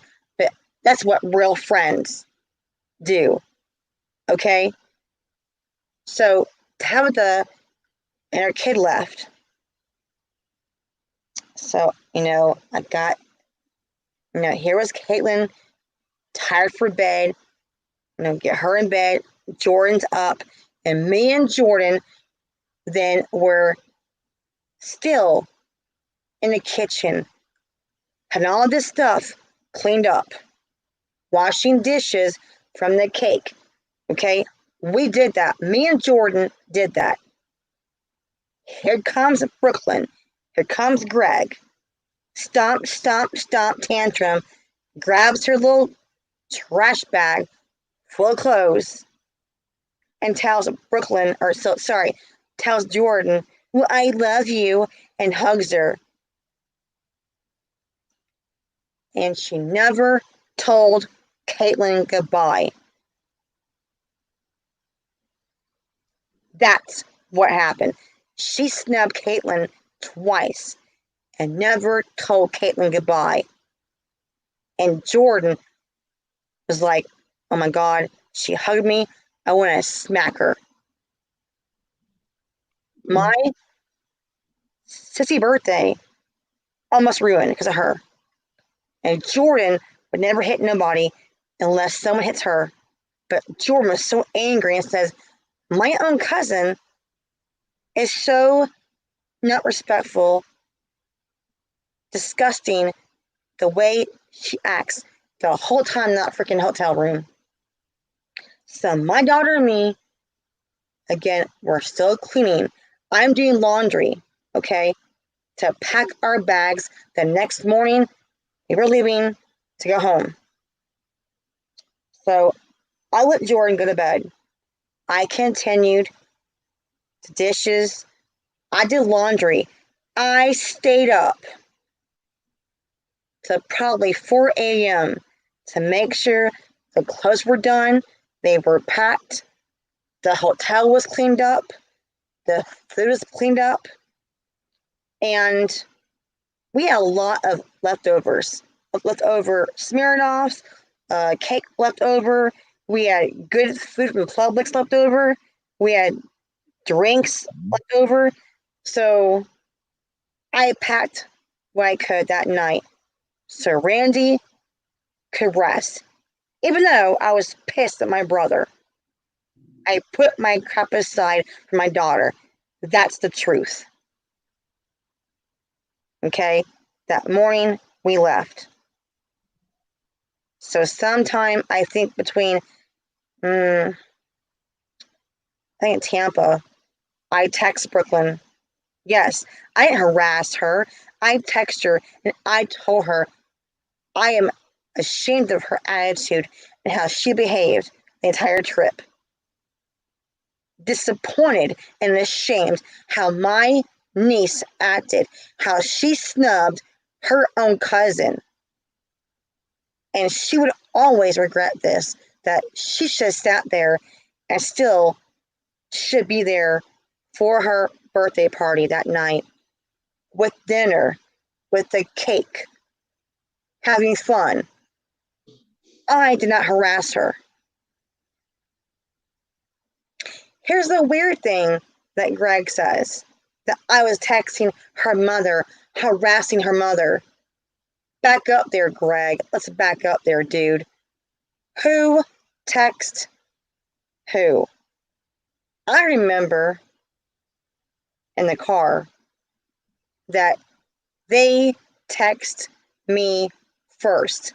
Your daughter, Brooklyn, had two friends, had my phone number, texting me, and Jordan saw it. That part, you don't know, do you? Then our mother sends me a message on Facebook Messenger. A woman I've never even talked to. Oh, no. Not the mother. It was her aunt. Her aunt. That's right, with her aunt. Her aunt. Yes, that's right. That I never even talked to start sending me messages telling me that I need to tell you to back off, telling me that I need to tell you to da da da da. And I finally went off on her and told her, I said, I said, I don't know who you think you're talking to. I said, you weren't in that hotel room. You didn't see the disrespect that Brooklyn acted. I said, if I was her father, she would have been gotten, I don't care if she's adult or not, I would have spanked her ass and freaking disciplined her, not let her run around the hotel room like she owns the dang place. Right. Exactly. Then that's when she starts going, well, she's got this health issue. I was like, see, that's your problem. Okay, I can understand her having health issues, this problem, this problem, this problem. I worked with special ed kids when I was in high school. But you know what? There's still a thing called discipline. Yep. But instead of taking responsibility for her niece's actions, just like Greg, instead of taking responsibility, daughter's actions, no, they want to make every excuse. Then they want to go on YouTube and spread a bunch of lies. Exactly. I'm That's what sorry. happened. They are not parents. They are nothing but excuse makers for a kid that they can't control. Exactly. So why is Brooklyn's friends has my number texting me in the car with my brother Randy? I'm like, what the hell? I blocked them, whatever, okay? So I told Brooklyn, do not have your little friends texting my phone. You have no permission to pass out my number, little girl. Then she got mad, had a tantrum. Yep, told her aunt that I set her butt straight. Who the hell? Really? You have no right to pass out my number like that. So I told her straight. I told Brooklyn how it's going to be. So her aunt then harasses Shawn. A bunch of bull crap. Shawn tells me, and Shawn forwards me what's going on. So I text her aunt, and I said, listen up. Now, this woman is not her aunt by blood. This woman was the mother of Josh. I believe here that Josh is her cousin some way. So I don't think here they're blood aunt and niece, but whatever. Still, the woman harasses my friend Shawn. And I'm like, making excuses for her behavior of a mental illness. I got friends that have mental illness. They don't act like that. Jordan was younger, way younger than Brooklyn, and my daughter is more mature. Okay? So the thing is, no, I won't sit here and tolerate someone giving my friend hell for no reason, and then me. And my number should not be passed out. So Greg don't know the truth, apparently, right? You can't say Greg the truth because your daughter's friends were texting me. Her aunt was harassing Shawn, Greg. That's what's up. That's what happened. I saw every text between Shawn and the mother of Josh. I guess her aunt, whatever, who the hell she is. I saw everything. And that woman sent threats to Shawn and to me. So again, I'm going to clap back, defend myself and my daughters. So then, because that mother threatened my friend and threatened me, I did text Brooklyn's mother and let her know what's going on. So Greg can continue and lie all he wants to. That's why I text Erin, her mother, because no one's going to sit here and threaten my friend and me or my children.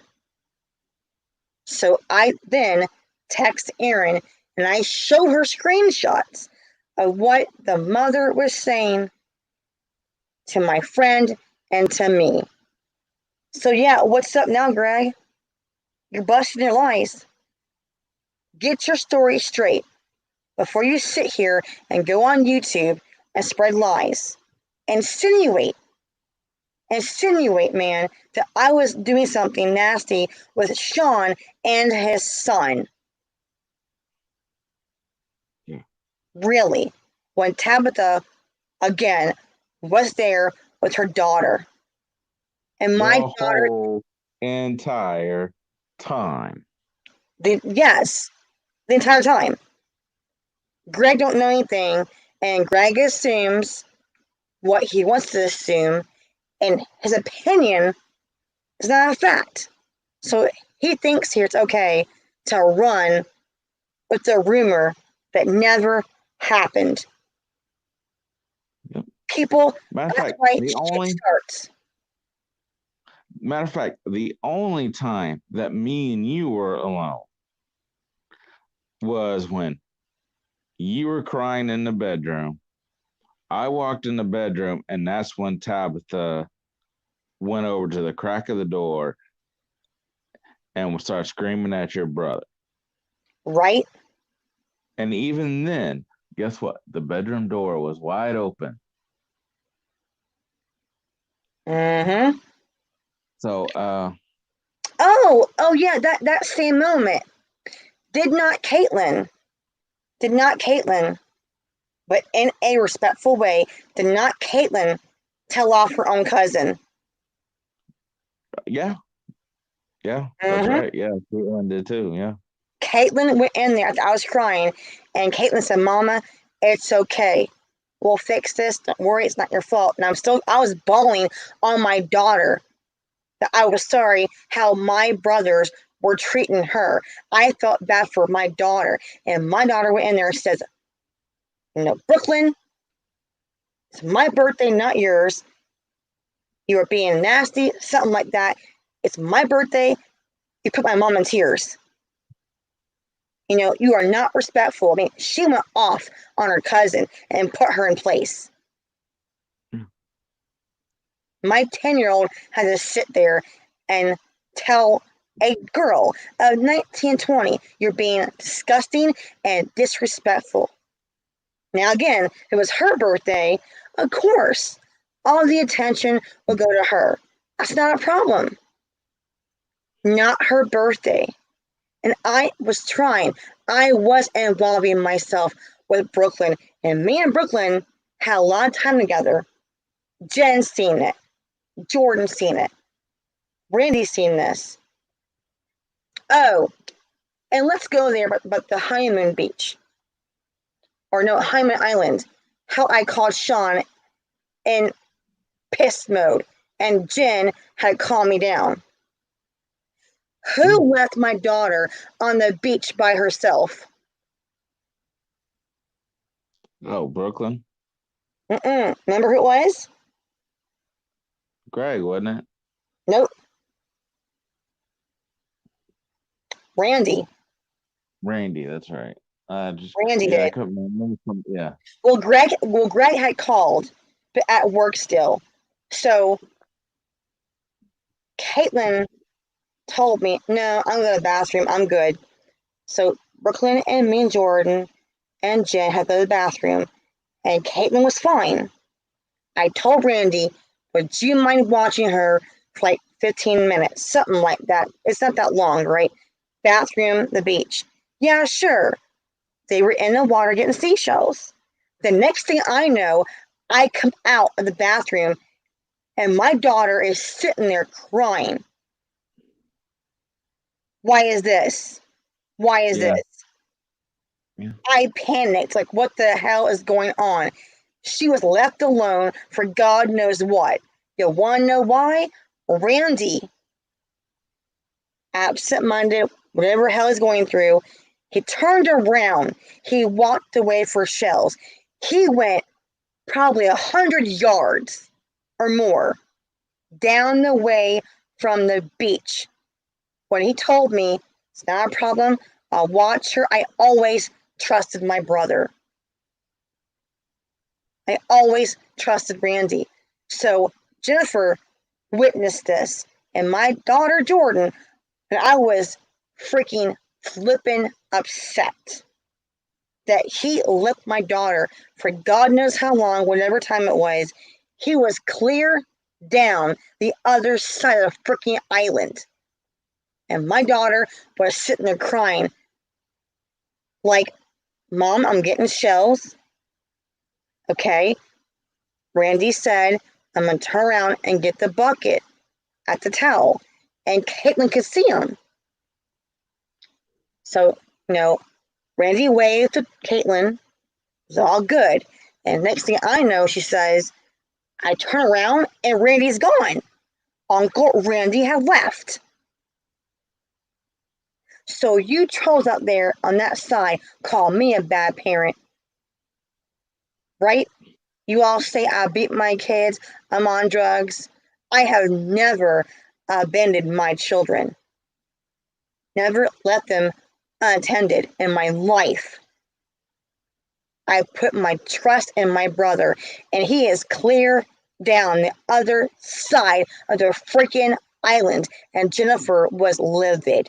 I was livid. I had to sit there and calm her down. It's okay. It's all right. I'm here. So I Yeah, it's a remember. good thing I wasn't on that beach that day. Oh yeah. Me and Jennifer were pissed. And then also that night we got into it.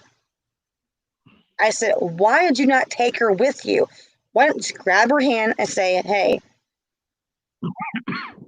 he wanted to do what he wanted to do, and he forgot that my child was right next to him. He got the towel and he took off. But yeah, I'm a bad parent. Okay, right. Right. So my brother leaves my daughter by herself with tons of people sitting there by her. Could have been kidnapped, could have been hurt. Okay. So many things happened that Greg was not there to see. Me and my daughters told Greg what happened, and Brooklyn never got the proper punishment. Okay?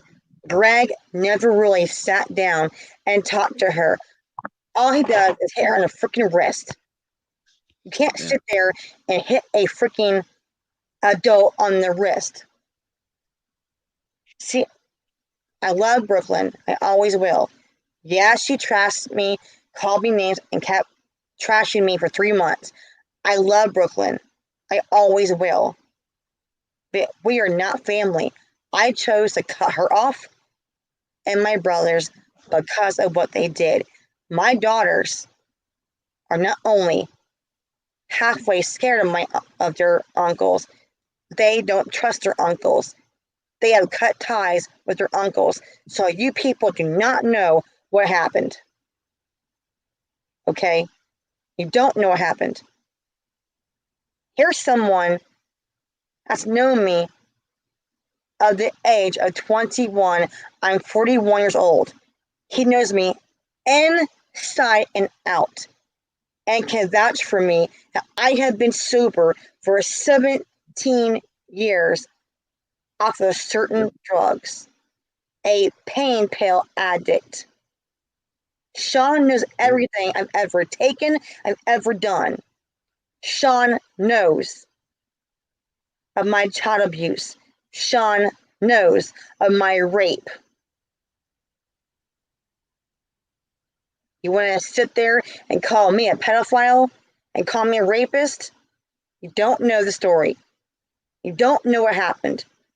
Everything I've ever been through, Sean knows. And Yep. again, but see, YouTube, they think is a courtroom. No, it's not a courtroom. And these YouTubers, these trolls, are not judges. Okay? I've been to court. I won 2 court cases recently out of 3. This here is not a courtroom. Me and Shawn are here to tell the truth of what happened in Florida. Debunk my brother's lies. See, Greg got no problem lying. And Greg has no problem saying what he's done in his life. His mistakes in his life. Well, Shawn knows everything that Greg's done, to my knowledge. So you remember in April, before I came down to see you guys in June, do you remember that huge car accident that he caused in Georgia? Or no, it's a Florida, my bad. It was not Georgia. Florida. Well, he had some in Georgia, yes. But this is a Florida incident. The big one was Florida. Yeah. Now, this is what happened, people. I don't know for sure if my brother was drinking, if he was texting. I don't know. I can't say that for sure. So, no, I'm not saying he was drinking. I don't know if he was drinking or texting. Now, my brother was driving a huge dumpster truck, a garbage man, right? A garbage man that takes your trash, a huge ass steel, whatever, big, heavy truck, a dump truck. My brother, now from what he told me in the hospital that day, he flipped, from my knowledge, he flipped over, I think, 3 or 4 cars. I heard it was 5 cars, then it was 4 cars and 3 cars. I'm not sure exactly, but I know for a fact at least over 2 cars. Because his daughter told me in the hospital, from what she heard from a cop, right, that his dump truck flipped over cars. And my brother about killed people. My brother caused that accident. Guaranteed. And you can, and for these little smart Alex that don't believe us, she can always give you the dates, and you can actually Google that car accident. That accident. Yep. That car accident. Yep. It was on the news in the local paper. That car accident, yes, was on the news, the local news. Tampa, I think Tampa had it, the Tampa Tribune. St. Pete News had it. It was everywhere in that part of Florida. My brother, from what he told me, my brother, oh, the good one, you wouldn't believe, right? My brother had a handcuff on his arm to the bed rail of that hospital bed. Me and Randy were freaking out because Brooklyn calls me from a bus crying. I said, honey, I can't hear you. Go somewhere I can hear you. And she said, my dad might die. My dad might die. I'm like, what the hell? I call Randy. We are frantic. So what happened was I called the hospital. I called my ex-stepmother, being my mom figure for many years and my kid's grandmother. I called Shawn even. I called Jennifer. I was flipping the hell out that my brother might die. Okay? So I called the hospital. I verified who I was, and Greg answered the phone, and Greg told me that he was handcuffed to the bed, and the cops had went in there constantly to watch him and ask questions. Now, I don't know how many families at the hospital were present, but Greg said that the cop told him that's a good chance that these people and these accidents, this accident was going to shoot Greg. and the company that Greg worked for.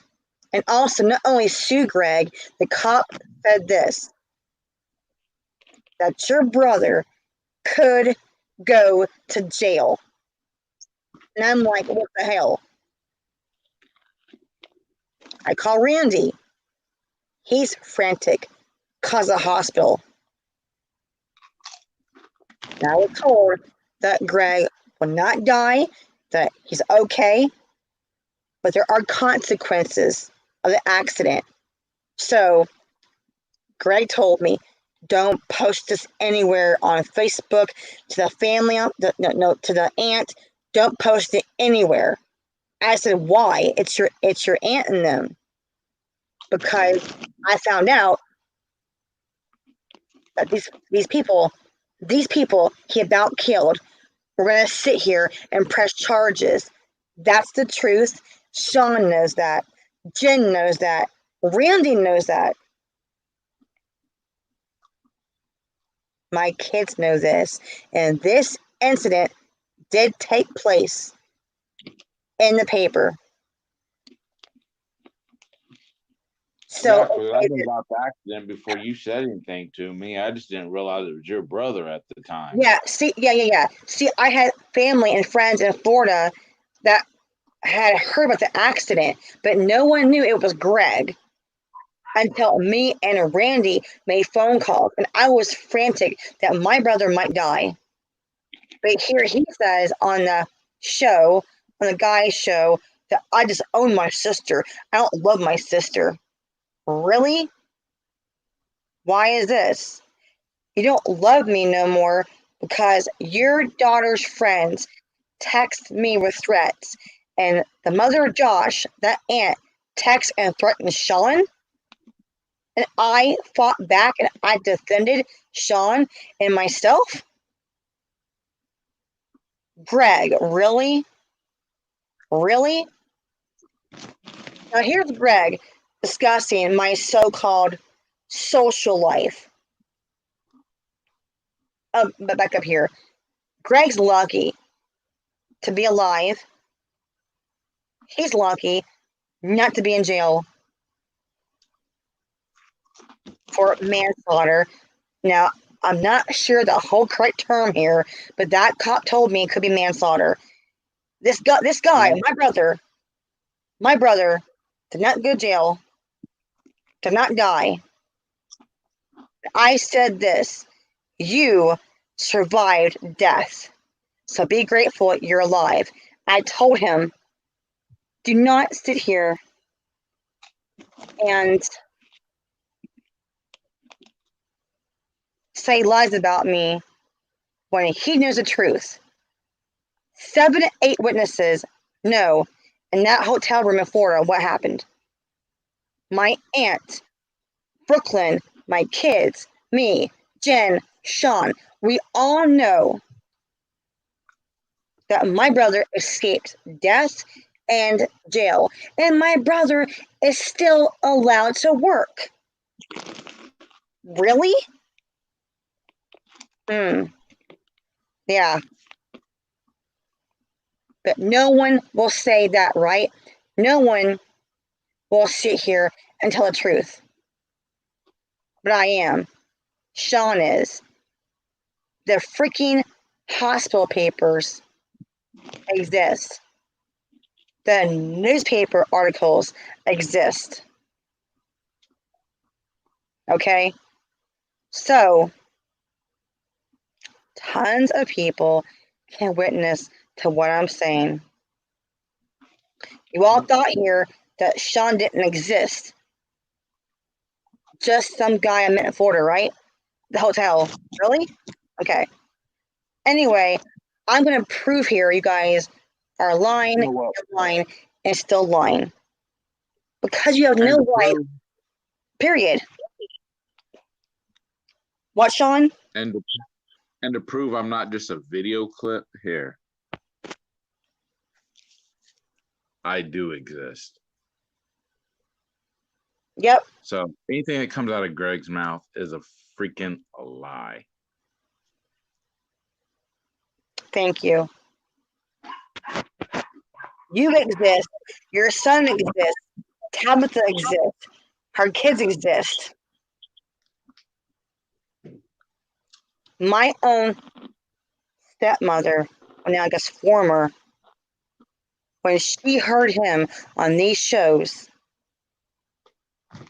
that show, okay, my kid's grandmother was disgusted and she cut ties with my brother. So don't let him fool you, okay? Oh, yeah, she loves me. Let me tell you why my kid's grandma cut ties with Greg.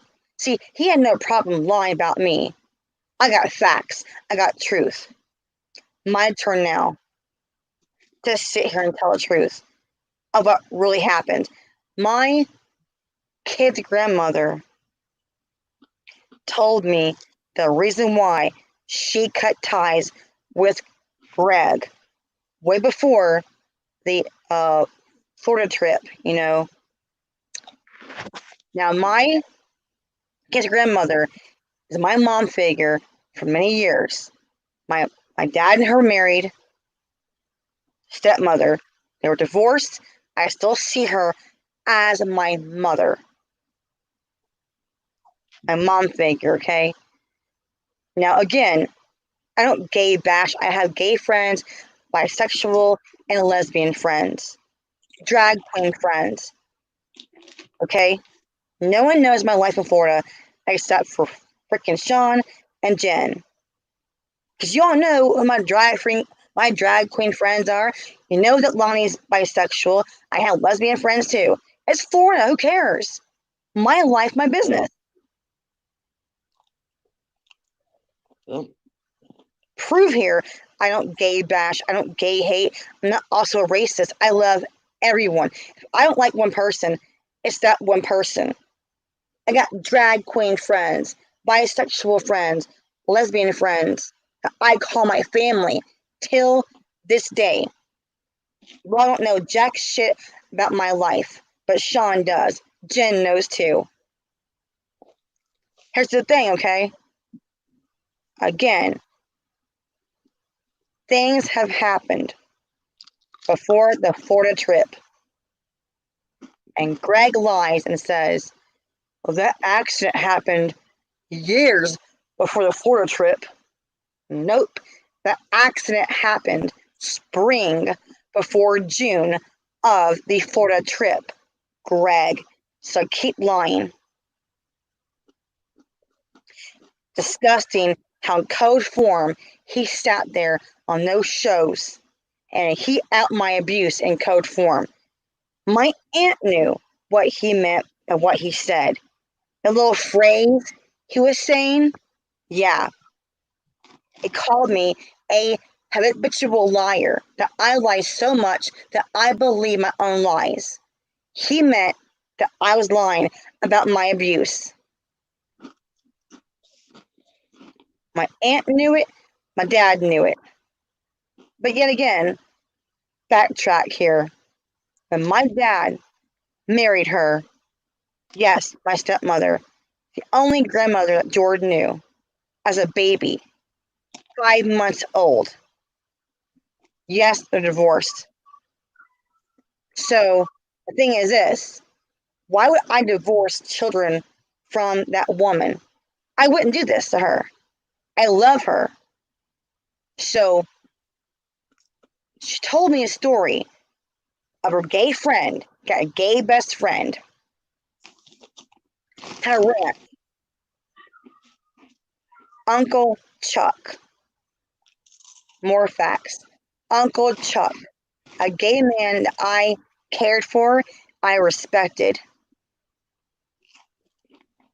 My brother was homeless at one point. I was the one that called my stepmom and my dad at that time when they were getting divorced almost, something like that. And my dad and my stepbrother at that time picked up Greg from Tennessee. Does Greg say this? Nope. Because that not my friend Jennifer, but his wife Jennifer, was caught doing drugs in the freaking woods. And Greg left her. Also, she was pregnant on drugs, and my brother left her. Now, she had a choice to get clean and go with Greg. My dad offered that to Jennifer, not my friend Jennifer, but his wife. Greg said no. But does Greg tell the story? No. No problem putting my shit out there with lies. I got truth about my brother. He left his pregnant girlfriend in Tennessee, went to Georgia, started working, whatever. But at a point, he was homeless, had nowhere to go.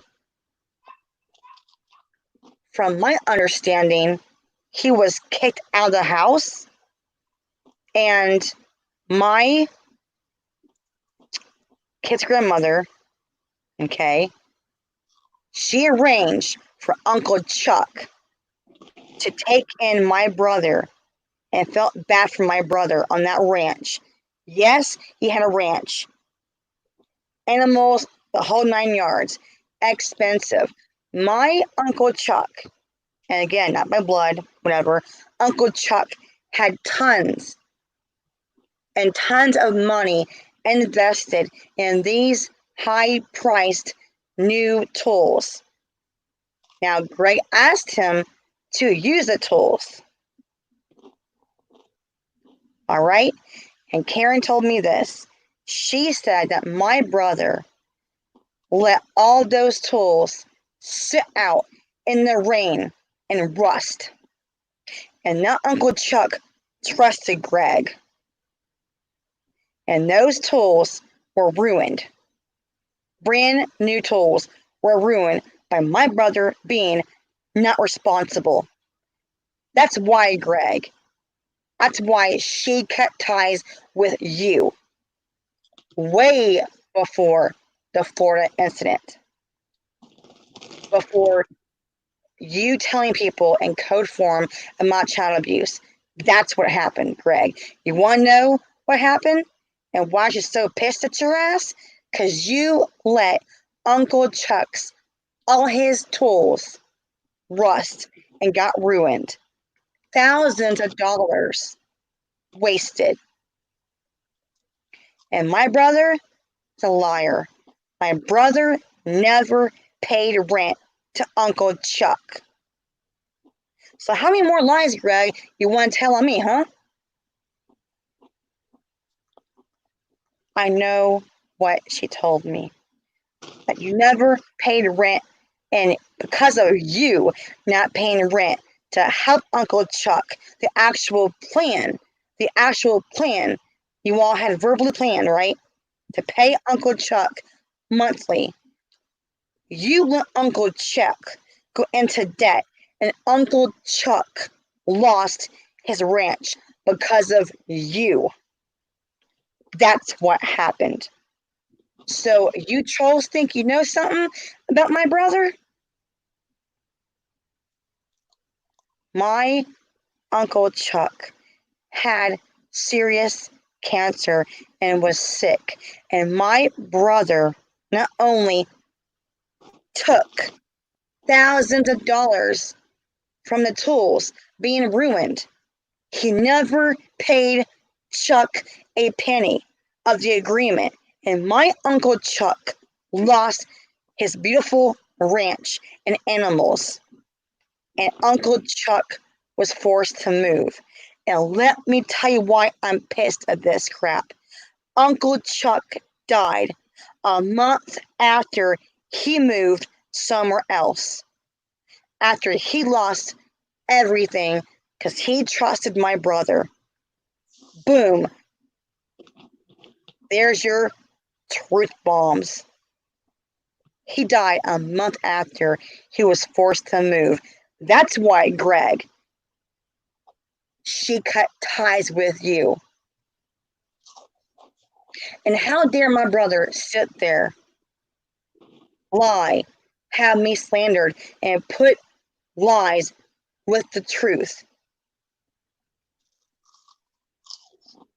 He sat there and discussed my daughter's counseling information, and this shit pissed off Shawn for a long time.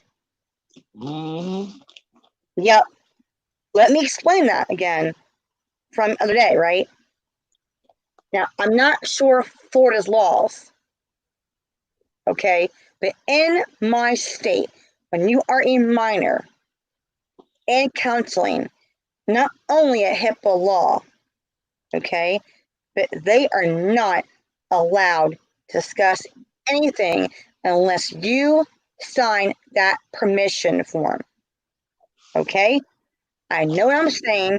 I put my daughters and myself back in therapy for reasons. It's a HIPAA law. So, Yeah. not even a CPS, man. They can't ask for no information. It must be through, I believe here, a court order or something like that. So, here's Greg lying about my daughter because Shawn knows I never gave Greg that letter that Jordan wrote. Now, Randy was in my house before the Florida trip, and my brother, Randy, read that letter because I trusted him. She trusted Randy. I had no idea that Randy was taking screenshots of that personal letter. He betrayed Jordan, and that's why we're done with Randy. He showed Greg. They've never heard invasion of privacy. Yeah. But see, at a point though, I think Randy did call Greg about the issue too, behind my back. So yes, I told Greg what was going on. Audio messed up, guys. Live TV.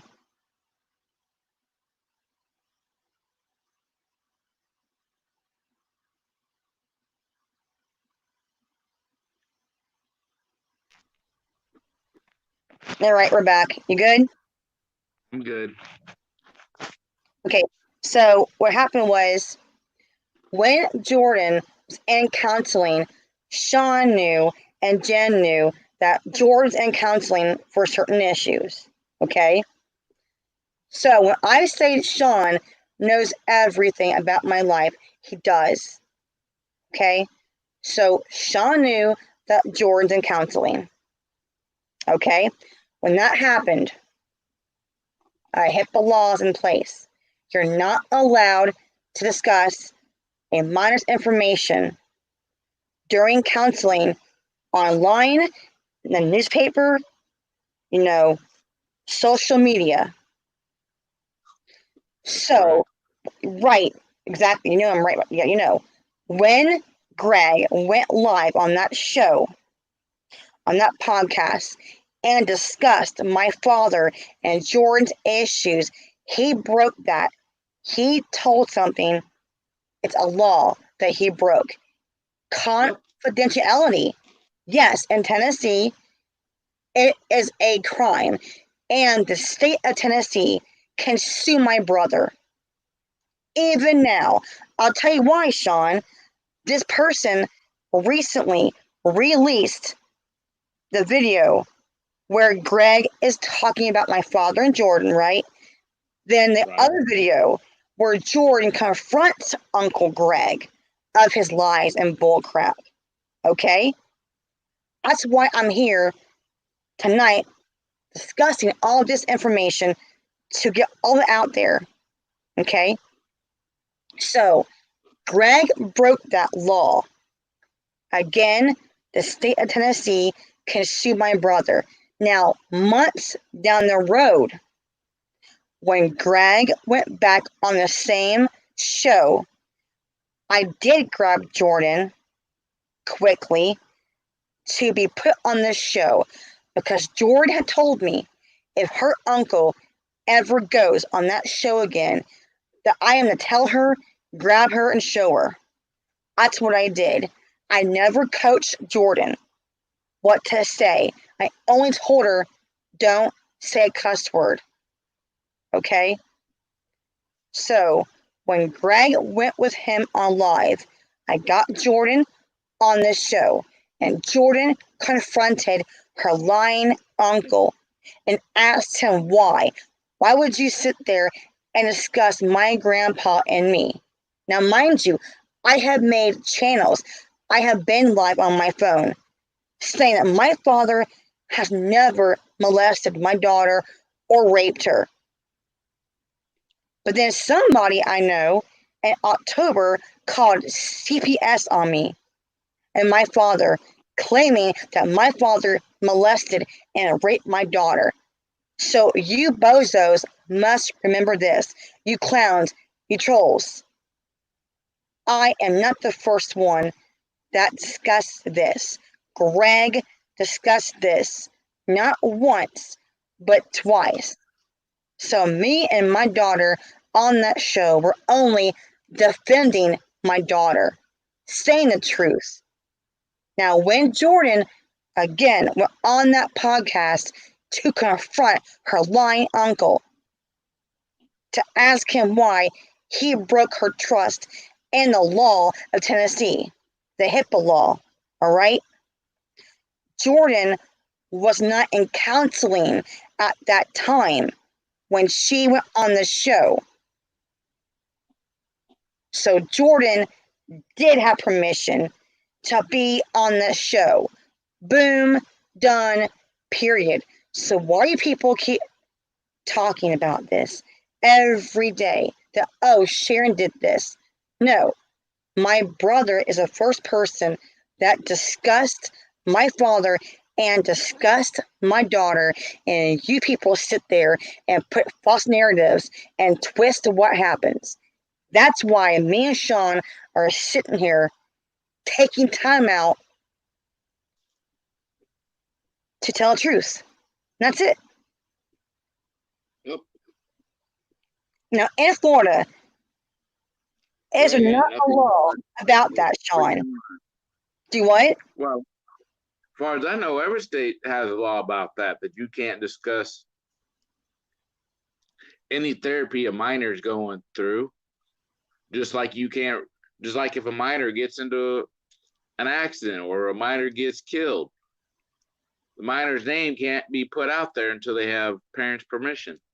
Exactly. Now, recently, I put in the girls in counseling, and I had to sign a form that said that their counselors are not allowed to discuss their issues with anybody. It stays in that room. Now, from my knowledge, I think here the only way to get that is a warrant from the judge. But still, there are laws even a judge cannot always do with a HIPAA law. It's very sensitive. It's very messy. So again, when Jordan went on there to confront my bonehead brother, she was not in counseling. But when Greg went forward the first time, yes. And now that the person re-released that video, thank you so much, because now my daughter's counselor, they have that. Thank you so much that my counselor and my kid's counselor have now recorded that video as proof of what my brother did. And the first counselor that saw Jordan at that year can go in front of a judge now. And yes, if they want to sit here and pursue Greg, they can.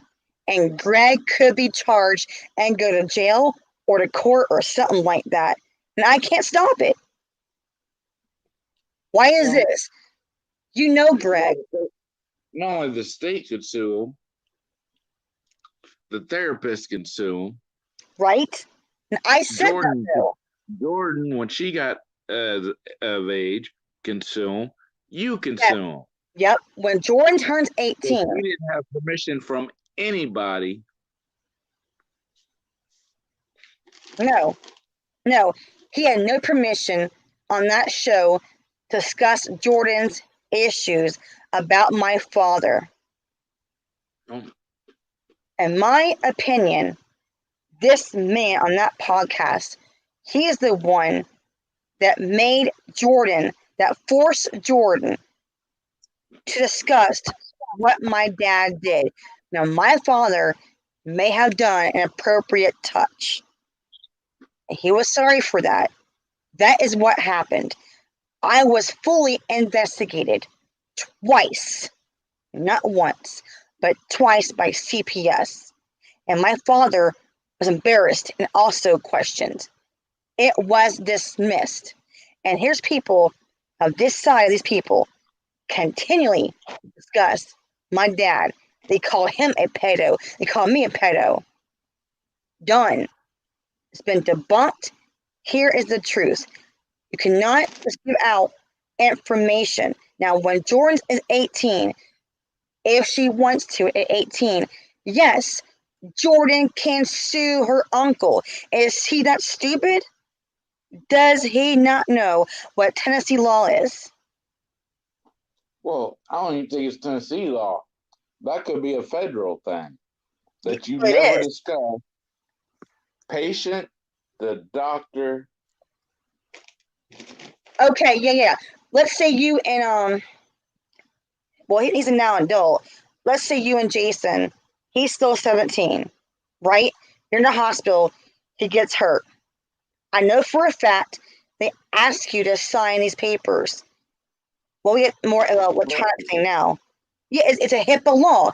You sign papers that say certain things, that his information cannot be passed out, and people cannot just call the hospital and ask for information. Well, not only that, but you still have patient doctor Right, too. right, I mean, a cop can't, like you said, a cop, if, okay, say I get into a car accident tomorrow. Nobody knows who caused the accident. right. And I go in, and I have to get therapy because of it. Okay, for the cops to even discuss, to talk to the doctor, to talk about what we talked about, they would have to get a warrant. I mean, you look at these psychopaths that are running around that might I be know. going to therapy. Well, exactly, Guess and this what? also ties to it. I mean, the fact is, you can't just, a therapist can't just release information or talk about a client without the client's consent, period. Right, right. Yeah, because when I went to therapy last week with the girls, again, you gotta sign a paper that says they're Yep. not allowed to discuss anything out of that room. It is confidentiality. Correct. You can Right, get in trouble if you're caught saying what was said in therapy, just like what it is. It's to right. protect the Yup, doctor yup, and the patient. yes, That way, the doctor doesn't go out and start telling his buddies about this patient, or vice versa.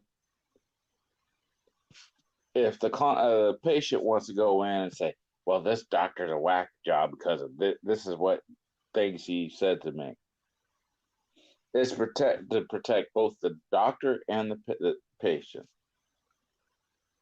yup. Because, see, a doctor can get sued, a nurse can get sued, a Yep. therapist can get sued. Yep. So for him to go on that freaking whack job show and discuss that, no, Greg, that I mean, not he's only shows done that it for. He's not done only for. does that show that for him to discuss that on some talk show on YouTube shows that not only is he a piece of shit uncle, but he's a piece of shit human. And he Because how betrayed dare his him own go? niece. Yeah, that was not his story to tell. Exactly. And my sexual abuse as a child, or my rape or my child abuse is no one's freaking right Exactly. to discuss it except for me. Yes, I was raped. And for you people to sit there and call me a rapist and a pedophile and get my story twisted is sick. My story is say if I was raped or not raped. Yes, I was raped. And Shawn knows. And Jen knows. I was molested from 6 to 17. And you people want to sit there and keep doing this crap to me. I turned my life around and became an activist for CSA. Now, granted, I made some mistakes and people got in my ear, but the focus and the goal was still for me to heal and go forward. Shawn knows every damn thing about my life from 21 to 41. My mistakes I've made. I've messed up some things in my life. I made it right again. I make mistakes, I fall down, but I get back up. That's the one thing about me. That is true, that I keep going. Yeah, Whether absolutely. whether Shawn's here or 8 more witnesses in that hotel room that know me, I have not seen these people in 16 years. And my brother controlled me. I'm some child. I'm a grown ass adult. I want to sit here and see my family. I'm going to see my family. This is the first time, really, in person, that Jordan and Caitlin could see you and Jason, Tabitha. Not only a video call or a phone call. Yeah. And they tried to ruin her birthday. And she'll always remember who was there. My aunt would always ask me, why is your brothers and Brooklyn not there? And now the whole world knows why they're not there. I'll tell you why I'm doing this They want again. to act like about 2-year-olds. Well, why are we doing this here? Again, because he went out there first, discussed Jordan therapy. While in therapy, it's a crime. Bonehead brother, lies, degrade me, had me slandered. And people want to sit here and call me a pedophile and a rapist. Now, you know, I'm not sure you ever met Erin, but you know of Erin. And you know that she was 15. And how old was Greg? 24, 23, 24? And he Yep. knew her age. He knew her age. That is rape. What happened to me? That's not only statutory rape, that's rape. Period.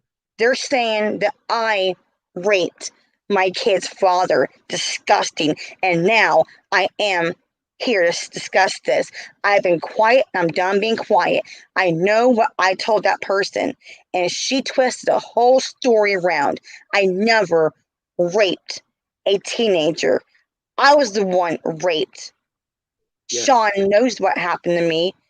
That was confirmed by his mother, by the way. Yes, here's the thing. I was raped. And Shawn knows at that time I had a broken ankle, a broken foot. That's when my addiction started. I couldn't walk at all. So Here's the truth. One night, I got on a pill bench. I know I shouldn't have done that. Okay, but I had a lot going on, and I know when I woke up, I know what happened to me. And he ran out the freaking window by my door. And my roommate, I was screaming for my gay roommate friend, came running in that room. I was a mess and I was screaming and crying. I went to the hospital and I got tested. And I was threatened to never tell the mother or boyfriend. Why was this? Because that guy, that boyfriend, that time threatened to kill me. At my house, he threatened to kill my gay friends and kill me. Whoever said shit. So you fools want to sit there and call me a rapist. You don't know the facts. No. I'm not ashamed of what I've been put through. I was at one point. So yes, I've been through child sexual abuse. I was raped. When you're on drugs from a freaking broken foot and Well, it's not consensual, it is rape. My brother knows how old that girl was. And let here's the me other. tell you, because Shawn also knows this and met my father. My dad was a law enforcement officer. You want to know Well, how much trouble my brother could have been in? yeah, exactly. Well, So here's the other again, thing. it's Well, horrible. it wasn't just the drugs from the broken foot. You also had the ovarian cancer at the time. Oh, yes. Thank you. You're hearing that shit. I'm glad you're here. I did 100% have ovarian cancer. I don't know how many they caught. A cluster? Was it a cluster? I think they got a cluster and they found ovarian cancer in me at 21 years old. How could I prove that? I knew Shawn the same time frame, and here's Shawn right here proving to the whole trolls, my haters, to my family and supporters. What did I have? Ovarian cancer. So the last thing in the world that you want to be doing at that time was wanting to have sex. Exactly. Exactly. So they want to say I should go to court and be pressed for charges? For what? I know what happened to me. Okay? For you people to sit there out my abuse is disgusting and it's horrible. They have no right to sit there and bring out my rape. I am proud of the fact I changed something bad into something good to help people of CSA.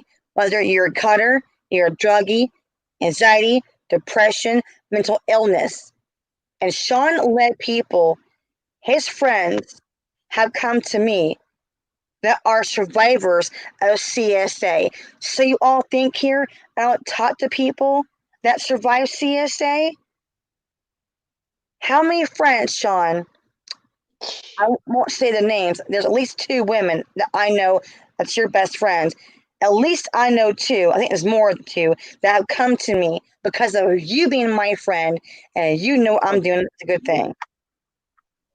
Absolutely. I mean, my oldest goddaughter, I'm not going to say her name, but her father ran several foster ranches, two in Florida and then one in Alabama. Have come to you. So, I mean, Yep. these freaking trolls and haters just, and I hate to bring up politics in it, but are just like freaking liberals. Never look at the facts, only go off by emotion. Well, not only emotion, they assume. They assume, they want to assume, and they convince people it's an actual fact when only it's an opinion. Yeah.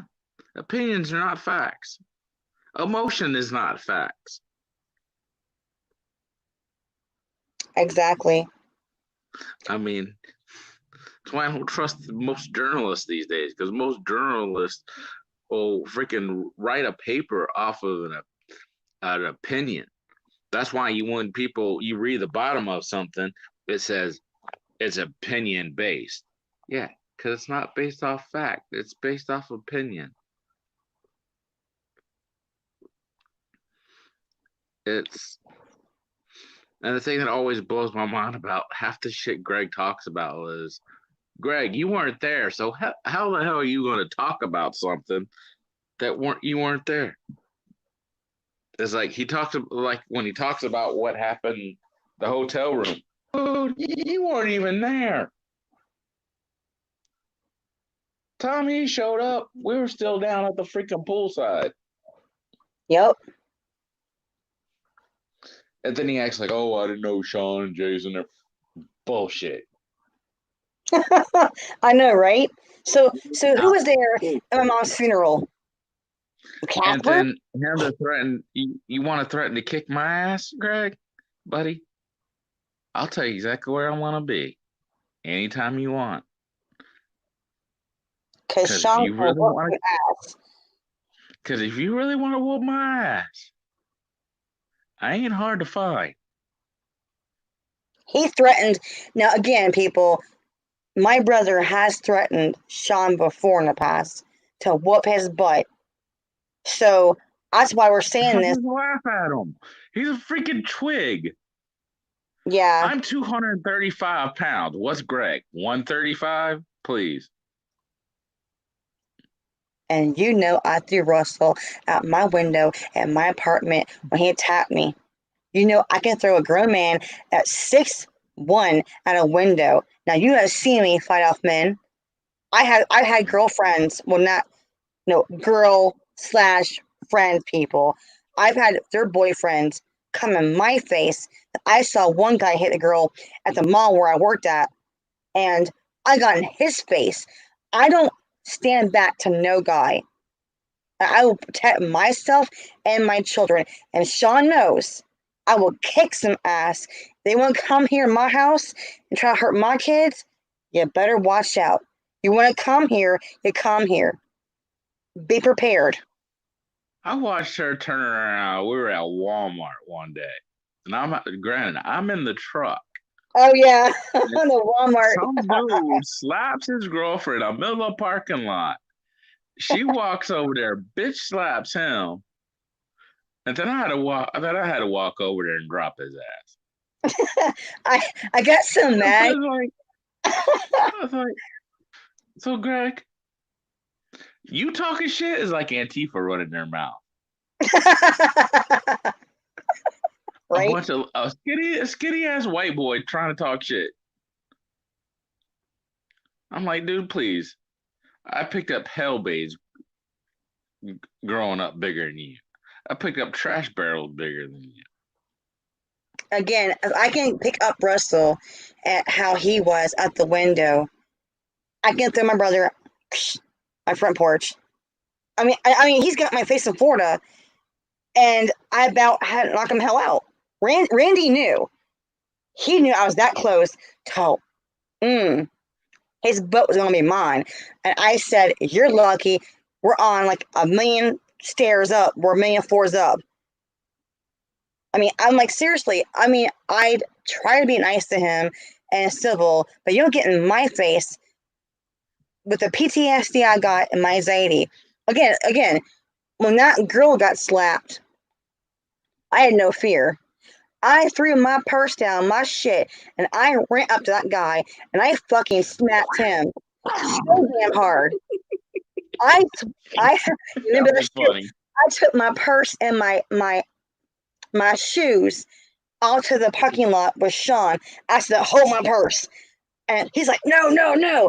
I said, I went up there, and I bitch smacked that guy so hard. I took her. I said, honey, let's go. I called the cops. I think he got arrested. I don't remember what happened after that. But I went in the Yeah, after I knocked his ass out, the cops showed up, arrested him, I whooped and his ass that that's night. why I told you and the girl both, y'all need to carry a brick in y'all's purse. Oh, you okay? You remember the story of the egg? Remember that? Oh God. Okay, Yeah. I told you and Jason the egg story. So one night, me and Tabitha, we worked at Big Lots. I was actually a cashier. I got to the assistant management position. That's how good I was. And Tabitha was my boss, trying to train me. So me and Tabitha were single women, we're having fun. So one night, we go to Joe's house. Okay, we leave Joe's house, go back to the plaza to get Albertsons, I guess, to get some drinks. And we're walking back to Joe's house. And these guys in a Mercedes, no, Lamborghini had pulled up going, ooh, sexy bitches. And then Tab goes, shut the freak up, and kept walking. That guy had egged her. She threw her shit at me so fast. She took off running in high heels. This little short 5'2" Italian chick, and she is pretty. She's a beautiful girl, and she was running in high Yeah, heels. she is. Yeah, Shawn met Tabitha, so she's pretty. But you know, Yeah. Tabitha was running up to that Lamborghini at that stoplight. So it went green, and she about grabbed his freaking pinky, and she freaking smacked him on the arm. She's like, "You're lucky it's freaking green, you mother, you know water." And she went apeshit on his ass. So again, this is a little 5'2" scrappy Italian chick, man. Again, no one knows my past in Florida. And again, What color Lamborghini was it? I think it had black with a certain trim. I can't remember because she got egg and I couldn't see the part of the trim because she had egg all over her. She was so pissed, dude. She had to go to Joe's house I'm trying to and figure just out if that shower. was Bigfoot, but he didn't drive a black one, so never mind. I mean, I've been to Don Shula's restaurant. Don Shula was the coach of the Dolphins, correct? Yes. Yes, I've been in Don Shula's restaurant, a 5 or 4-star hotel restaurant with one of my friends. Do I not? Have I not not only met them, did I not know Terry and Linda Hogan before the MTV shit came out of their house? Yes. Boom. I knew when they were younger. Now, again, you know, but Greg worked for A1. Okay, they were a company that did maintenance, gutters, cleaning pools. Yeah. A1 or A1. A1, okay, called A1. My brother worked for Terry Hogan, Macho Man, The Big Show, Yeah. Shit, the neighborhood, shoot, okay, Undertaker. They all had the same houses on the same block. You had Yeah, they did. yes, That was always funny. Bel Air, And Florida. And Kevin Nash. Kevin Nash. I met all of them. On the corner was Terry and Linda Hogan before MTV came out. Okay, and there was in the area there was Macho Man's house with Miss Elizabeth. There was the Big Show, Paul. Yeah, Paul. And there was also the scary Undertaker, Kevin Nash, Jericho Yeah, but he lived. wasn't scary when he was out of uniform, when he was out of character. Well, see, here's the thing. When I met That them was the down funny there, thing about the Undertaker, is when you would see him out in public, You wouldn't even recognize it was him. Well, okay, exactly. Hey, I don't know, because you weren't there that one night when I'm in Largo, Florida, married to Dale. Okay, when I married Dale in Largo, Florida, I was like 18, 19. Okay, Foxy O'Toole's was a bar restaurant across Taco Bell. They had a big wrestling night, and Yep. I met all of them. I met Sable, China. I met Owen and Bret Hart. I met Undertaker, Kevin Nash. I met The Rock. Dwayne was there. New on the scene. He was there. Of course, Hogan was there with Macho Man, Elizabeth. Now also for a fact when I was working in Tampa with ex Chris trying to run us over. So Chris, yeah, we're in Tampa, Florida. That's right. So I then went from the mall to a child care facility, and I worked with children. You might not remember this. Remember Brian Adams at NWO? They had the whole split. Yeah. Okay. NWO had Brian Adams. Brian Adams' son went to my school that I helped taught at. Now, I was there in the infant section. I would float around from infants to other ages. But I did know his son. I did know Brian and his family. Why is this? Because his son went to the school. On my birthday, when I turned 21, this is before I had ovarian cancer. Okay. Well, obviously. Yeah, it was before I had cancer. It's called Tutor Time. Tutor Time was in Tampa. So on my 21st birthday, all the employees, all the teachers of the facility, they signed a big old card, gave me a cake, gave me flowers, money. Brian Adams approached me. Now, I will not say what or how much he gave me. He gave me money in an envelope. He signed it, gave me an autographed picture. And his son, he's a good person. His son was hugging me, and I know people. I do know famous people. I know wrestlers, but I don't see them as these people. They're just people. How many times, Shawn, have you met people that are famous? It's like they're just people. That's it. Yeah. Half time we met them, we didn't even know who they were. Well, the thing is, I don't remember if you did you know DJ Rob Dog? My blonde friend Rob Dog. Do you remember him? Yeah. Okay. Yeah, I remember So Robbie or Robert Bew something. Robbie. Yeah. A photographer, a really well-known photographer that worked with wrestlers and actors, musicians. Again, there's culture in Florida, not in Tennessee here. Anyway, Robbie and me were close friends. At one point, we had dated for just a month, off and on. Always gone, though. Rob introduced me to Jericho. Now, Chris Jericho, when I met him, like the ego, he had a big ego. Now, I met Undertaker. I met Nash.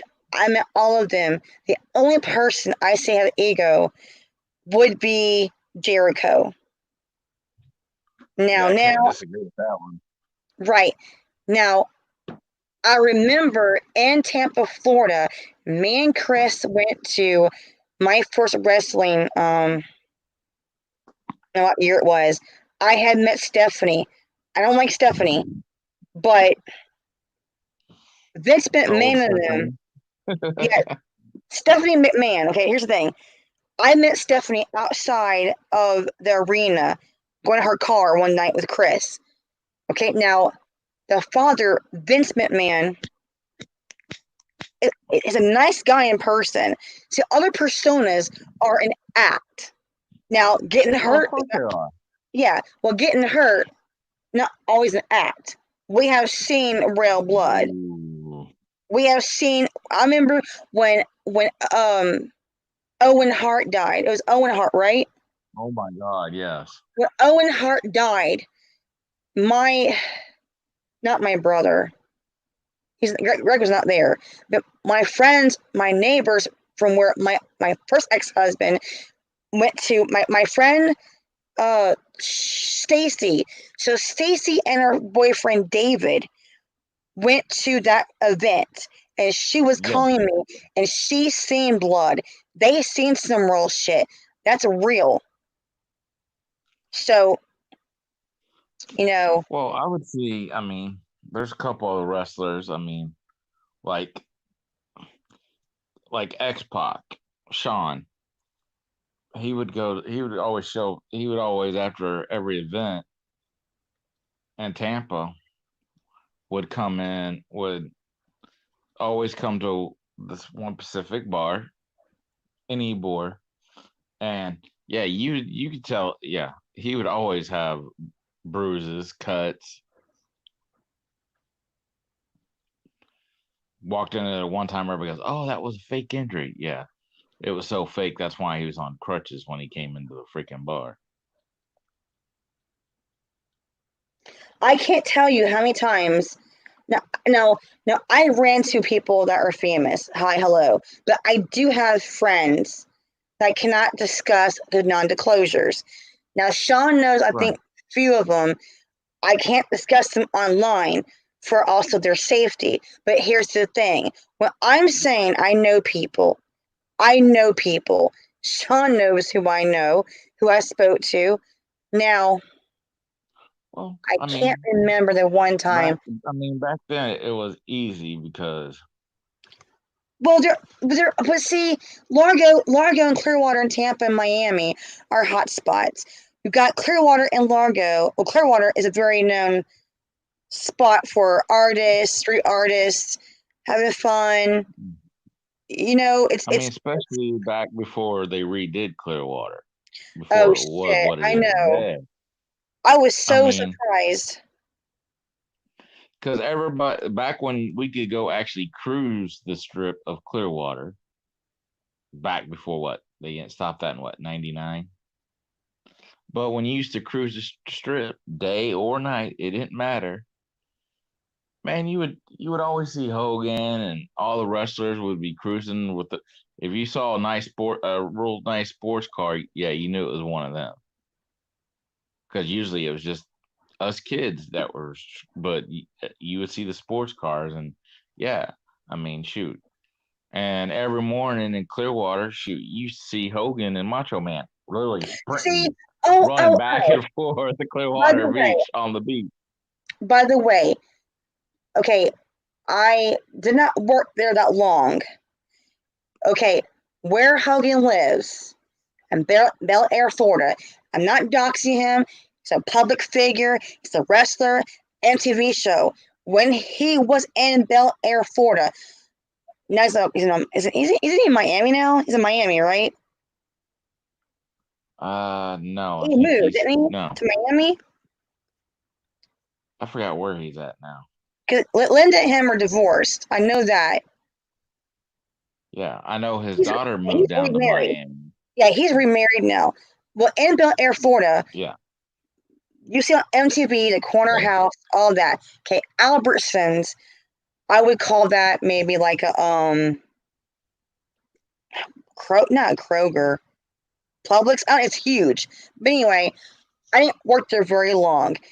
Tell my viewers here, like not only Bel Air, how many times do you think he's in that store Oh, shopping? that little Publix there in Bell. Yeah, You got the Bel Air Publix. You had Albertsons. Now, I worked Albertsons for a little bit. Now yeah. I did see him coming there. He had to Oh, sit there and buy constantly. tampons, yo. It was embarrassing. She was like, "Dad, please," because he's funny, but he kept going, Yeah. "Hey, it's wingy. They're winging here. Hey, honey, Brooke." And she was so embarrassed, and I'm like, "Oh my god!" So he's like, "These Oh tampons God, here." he loved embarrassing. Yeah, he loved embarrassing Hogan her. loves his children, and even they're adults now.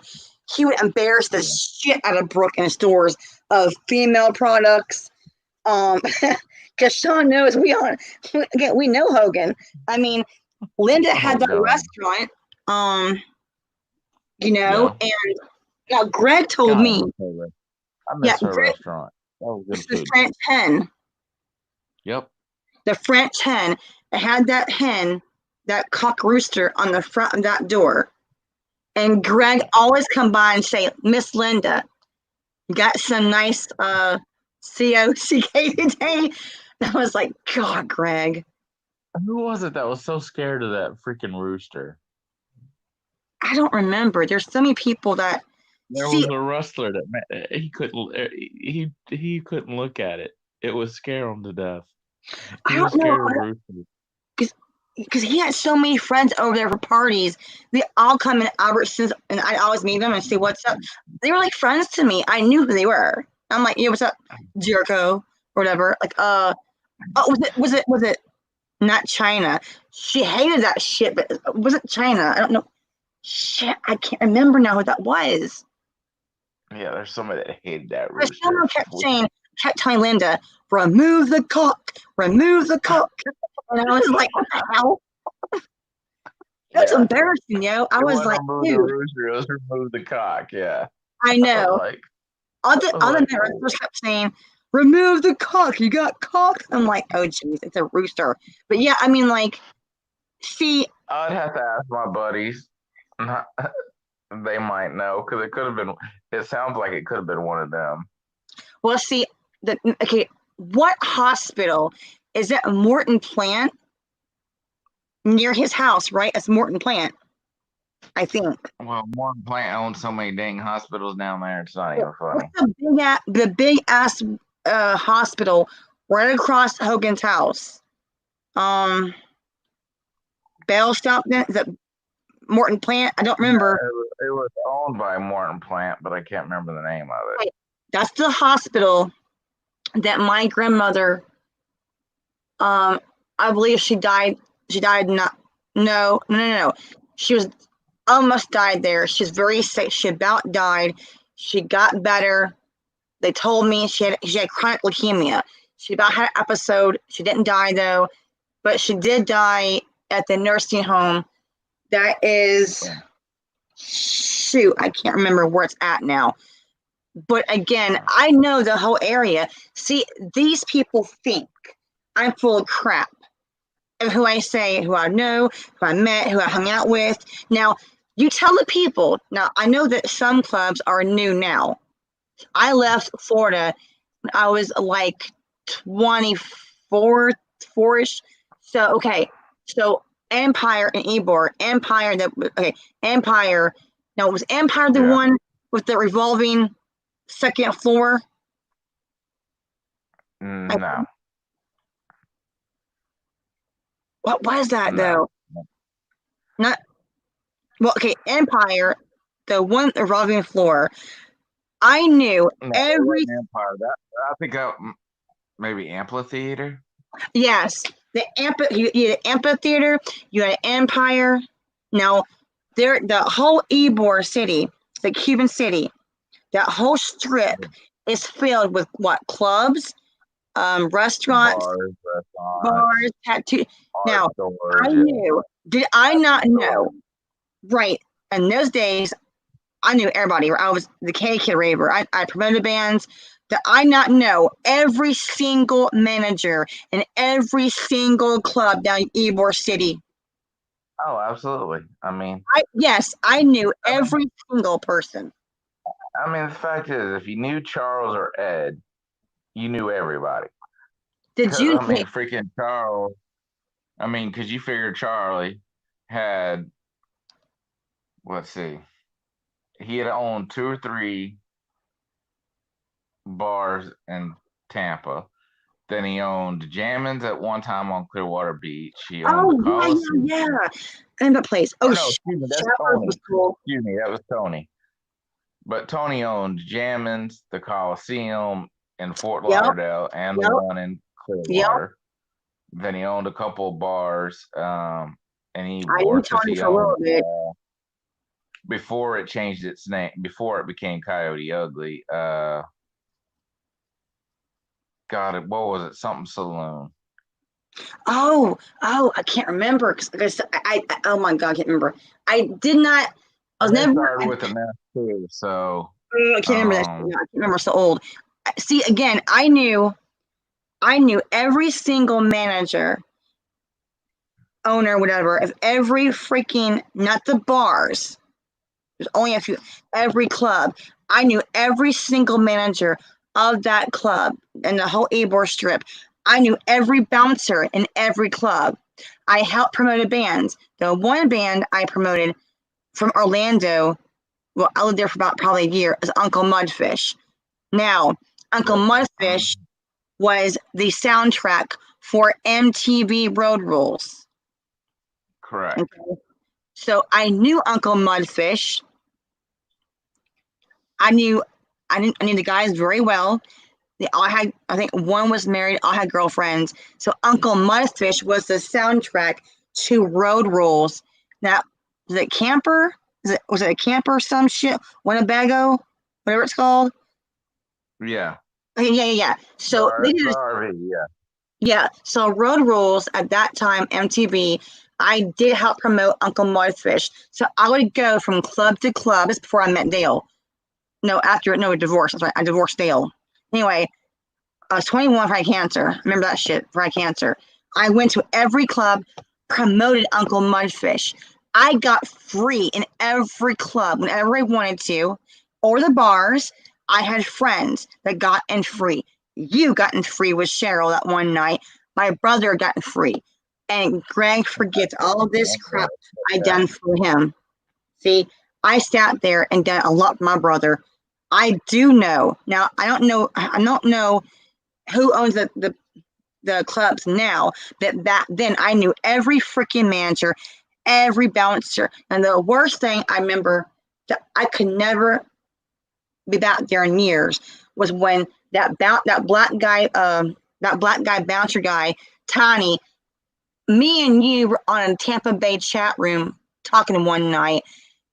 Remember all of our friends, like Frank? It was Frank, me, you, Chris. Oh yeah. It was you. Wait, you, me, Frank, Chris. I don't remember. That Zara girl, that Z girl chick. Yeah. Yeah. Okay. All these people were one big Tampa chat room. We were family. We actually went out to places and we met. Like, yeah, we went to always a group sessions. Like one night it was me and that girl. Yeah. It was you. Especially for Yes, it was you. type of guy. What was the name of that club in Tampa? There in Carrollwood. I forgot. Not Hippos, but has that similar name to it. Hippos was my first one I went to, the Z girl. It was her, me. I met Frank. I met the other guy that was so quiet.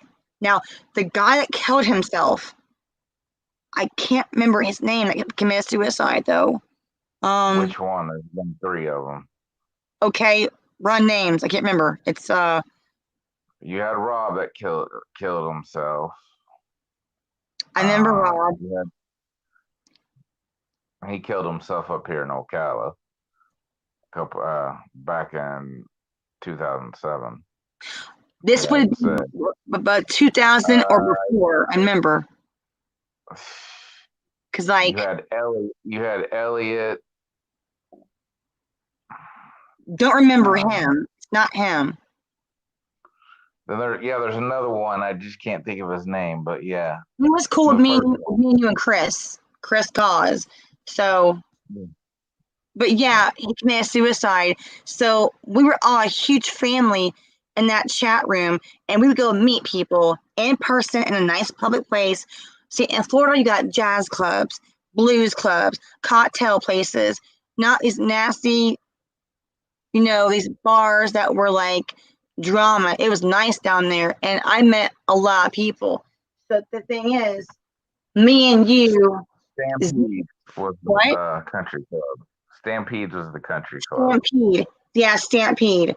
So we were at Cause that's where me and Ben would go all the time before he I passed remember away. Ben. Oh, I miss Ben. I miss Florida period. Shit, man. My friends. So me and you and Z chick were in the chat room that night. And I remember I was with Chris in the apartment. Chris had to work the next morning. He's already in bed. And I remember I was bawling my eyes out because someone came in there screaming that Tiny had died. Some guy and other guy had a brawl outside the club, and Tiny was trying to protect the girlfriend of the dude. And Tiny this is a big old black guy.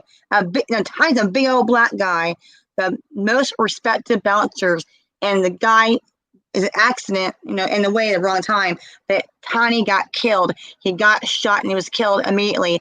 I'm in there going, what the shit? Because I knew all these people. And kicking people. I had just been there like an hour earlier. I remember that you went up there and then you came home. Yeah, at the club, you're up at the club with the girl. You come home, and me and Z chick, I remember her freaking name now, we're talking. You came in there. All of a sudden, that one girl's like, oh, they shot Tiny. I'm like, what the shit? So everyone knew me as Rainbow Bright. That was when me and Sherry had first gotten married, and I was spying on Beth's boyfriend at the time. Oh, yeah. Beth and Sherry wanted me to go to the clubs to spy on him because there was just something suspicious about him. And we had left early that night. And I had just got home, just logged on the chat room when I saw that. I was like, what the fuck? I just left there not even an hour ago. Yeah, because I remember you came home and we were on the chat with Z Girl and them. And then that happened. And I'm like, holy shit. 'Cause all these people knew me by either Rainbow Bright, Red, I don't remember the other ones that called me. Last I know, Tiny's brother was DJing at the Posh nightclub, which is a big, huge gay club in Ybor. Oh, because I know they had a lot of new clubs that I left, and I know, but the ones I remember was Amphitheater, Empire. My friend Chris's mom, dad owned one of the little bars down there. So, like I said, I know a lot of people. I have met a lot of people. Can't forget the castle. What? Can't forget the castle. Oh yeah. So do you remember the story of me?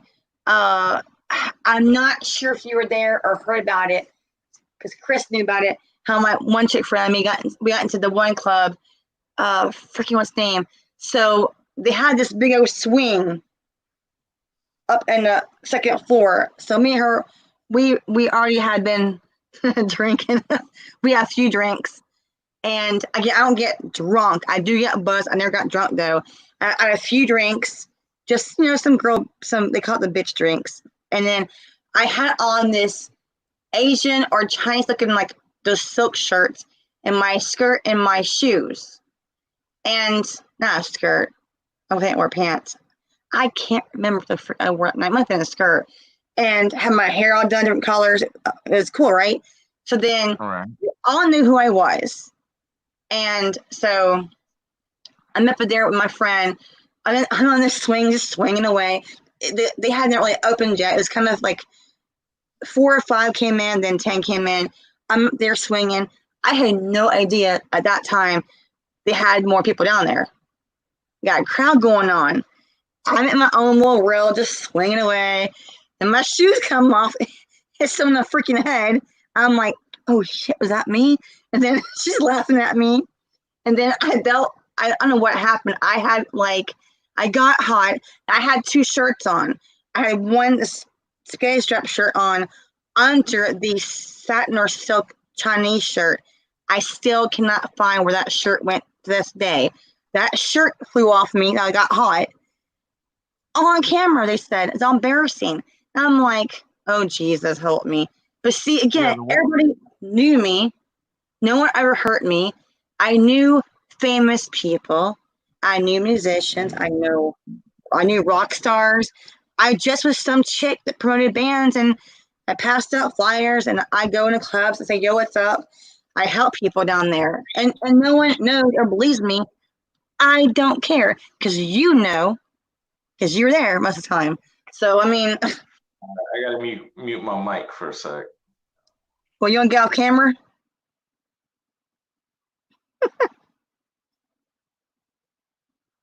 Live TV. So yeah, you know, you guys hear of what happened to me in Florida, my life back then, who I knew. Again, I met people, but I actually knew I was close to a lot of people. So when I say I met people, I knew people. Shawn's here. You know, you all can call me a liar all you want to, but don't think so. Like I said, I made mistakes. I misspoken. I don't lie. Shawn and me know people. We have seen some crazy crap in Florida, dude. I'm telling you right now, I've always said the truth. I mean, back in the late 90s, early 2000s, I mean, everybody in Tampa was such a close-knit community, even for a big city, that, yeah, I mean, everybody knew everybody. I mean, it was, especially in the party scene, it's like, yeah, we knew who house was throwing the party. I mean, but here's the thing. Everybody knew who the biggest, when it comes to the celebrities, we knew which family did a lot of the partying in Tampa. Right. Everybody knew about the Carters then. Yep. Everybody knew. Again, like, people don't know my past life. They don't know what I did with the band. They don't know who I promoted. They don't know. I mean, Orlando has a music scene, but not as big as Tampa and Clearwater and Miami. I mean, Orlando might be big now, but no. Clearwater and Tampa and Miami is I think the biggest hot spots for music back then. I think that well, it's spreading out to the rest of the state now, but I mean, back then, like you said, everybody knew everybody. Yes, the only thing I won't go. It's hard for me going back there again. When I'm not there with Randy and Greg and them, I couldn't go to Ybor anyway. I don't want to go to Ybor, but it's hard for me, Ybor. After Tiny's death, my friend Allison, I told people on my first channel that Allison, I don't quite remember how many guys it was. I remember counting at least over 4. There were Allison was like 5'1", 5'2", long curly hair, real nice chick. I knew her from my ex job down there. Allison was raped down that one alley. I don't remember one of the clubs you passed goes into an alleyway before the next bar in the tattoo Italian restaurant. She was raped down that alley. She was gang raped, and she was left for dead. I did see that. Again, from the Italian restaurant or the Spanish restaurant? I think that the Italian restaurant might be on the left side, and the Mexican on the right. Again, there's a club alleyway before the next restaurant, and a big old thick alleyway that went narrow. And I went down there with my one friend, Emily and me, and Yeah, because the Nothing. one like because the one side, once you pass the Colombian restaurant and the Italian restaurant, all that section is like all dive bars. And then once you pass Columbia and the Italian restaurant is when you're in the bigger nightclubs. Yeah, like there was like the alleyway in between the last club. There's a space right there, and then there's the restaurant. No, I went back in the club to grab my street friends. That night, I believe Gin Blossoms. Can't remember for Okay, sure. yeah, that's over there by the dive Gin bars. Yes. Blossom, the band, the Gin Blossom from '90s band, Gin Blossoms were singing as a guest band, whatever, guest, whatever. They were singing that night. I went back in the club and got the two chicks. I couldn't find Allison, and then, you know, I remember seeing commotion. People were screaming, and I remember seeing more than 4 or 5 guys. And Allison was raped, and she was left to die in that alley. That's the first thing I ever seen in my life. No, that was the alleyway there by the reggae club. Yeah, there was a reggae club. Yeah, the reggae. Yeah. I remember that the cops showed up, and I was like, fucking mess. Like it was, and oh, Sharon lies, full of fairy tales. Nope. No, everybody So was always told don't go them. It once you pass the reggae club, don't go down them alleyways because that's where the gangs like to she sit. had this one dude. I knew this one dude that was a good guy, and she went with him. I think it might have been an ambush attack because him and her were on it together, nice, whatever, on the corner. I told her to wait for me. Now, yes, she's made a choice to go out there, but I believe the guys grabbed her because I've seen at least 4 or 5 dudes out there.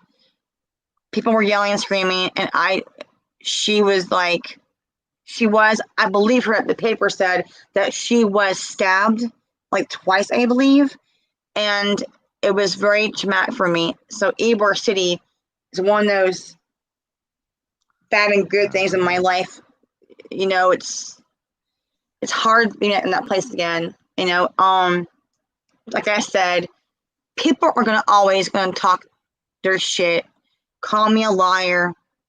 Well, you're here, you're a real person, my demeanor of being a mother over my children, this false CPS calls, the police phone calls, it's just the tactics, man. The tactics. I mean, people don't understand what I've been put through. Mom's death. She passed away. I had cancer. You were there.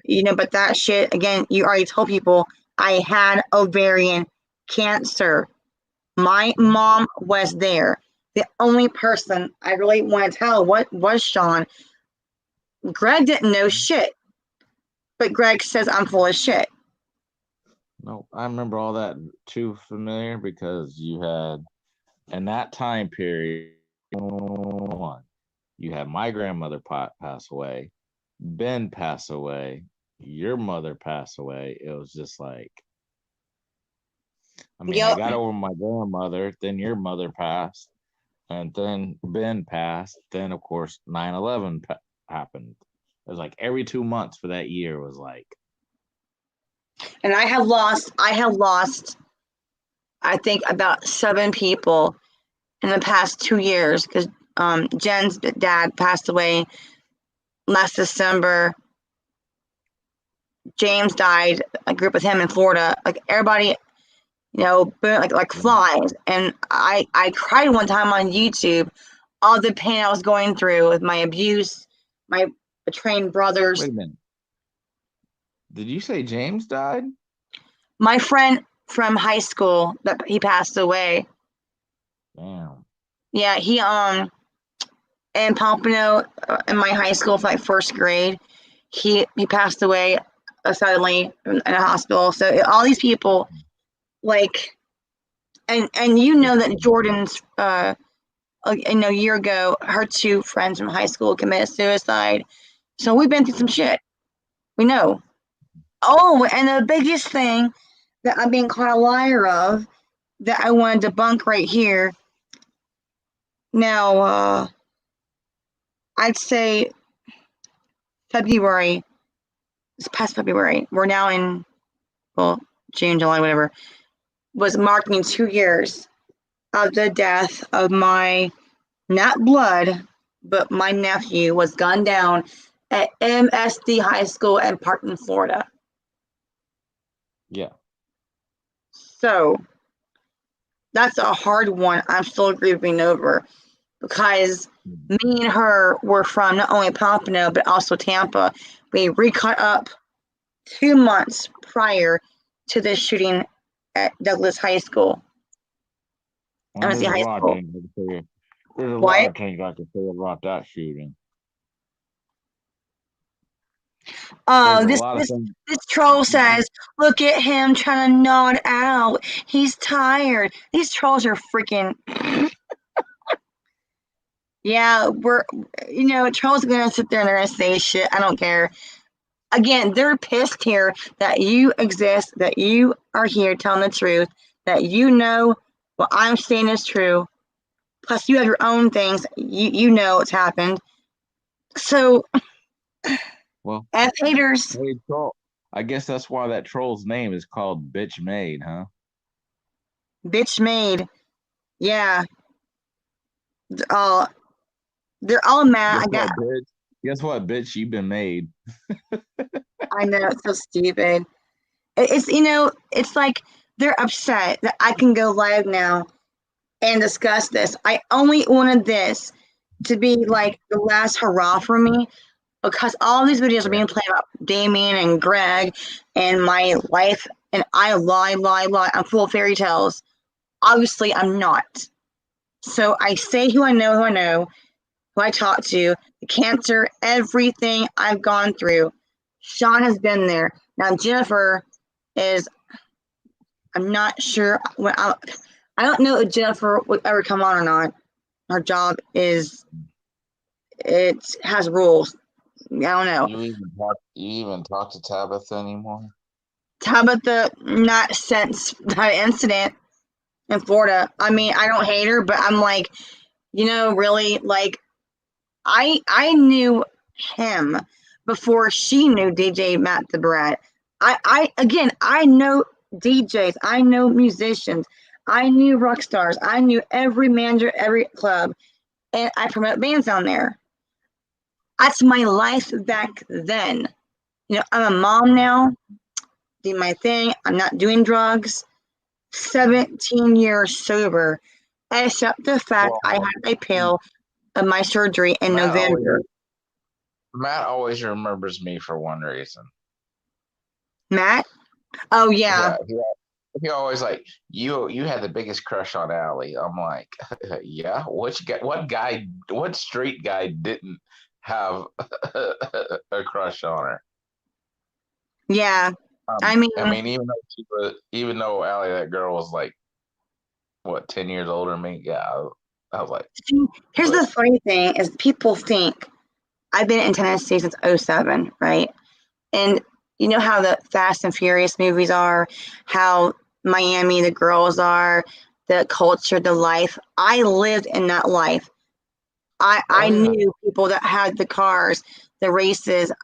That's how my life was in Florida before I had Jordan, before I had Caitlin. I knew race car drivers. I knew straight racers. I knew, again, Hogan, every wrestler I mentioned, I knew them. Not saying, autograph session.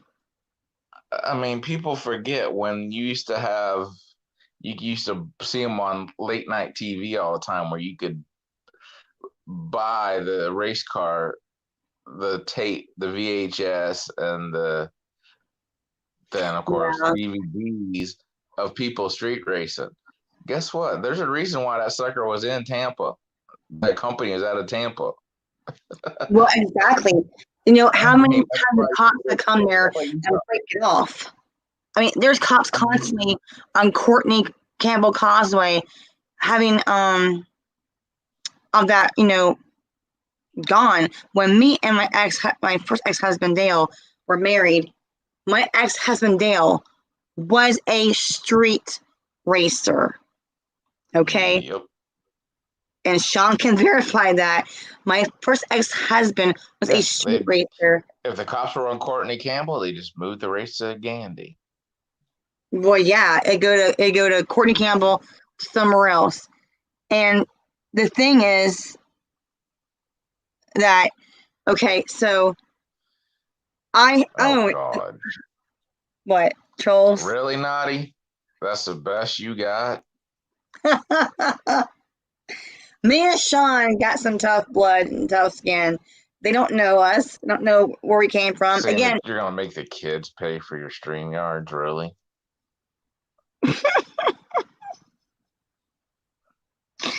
oh yeah, they keep Don't saying y'all trolls how got something else better to do? oh, see, this is the funny thing is a rumor got out, but they twisted some facts here. So they're saying that I was forcing Jordan to get a job. I encouraged her, yes. Jordan wanted Of course, to I lost get a audio job. again. What?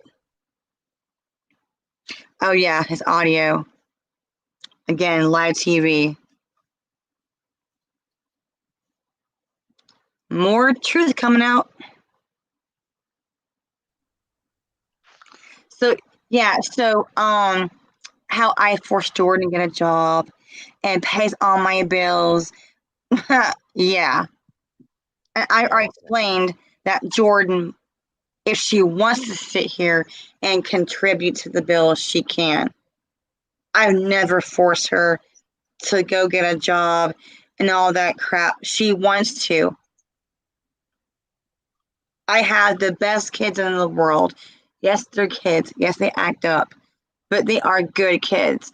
Jordan's got a good head on her shoulders. She's an artist. Absolutely.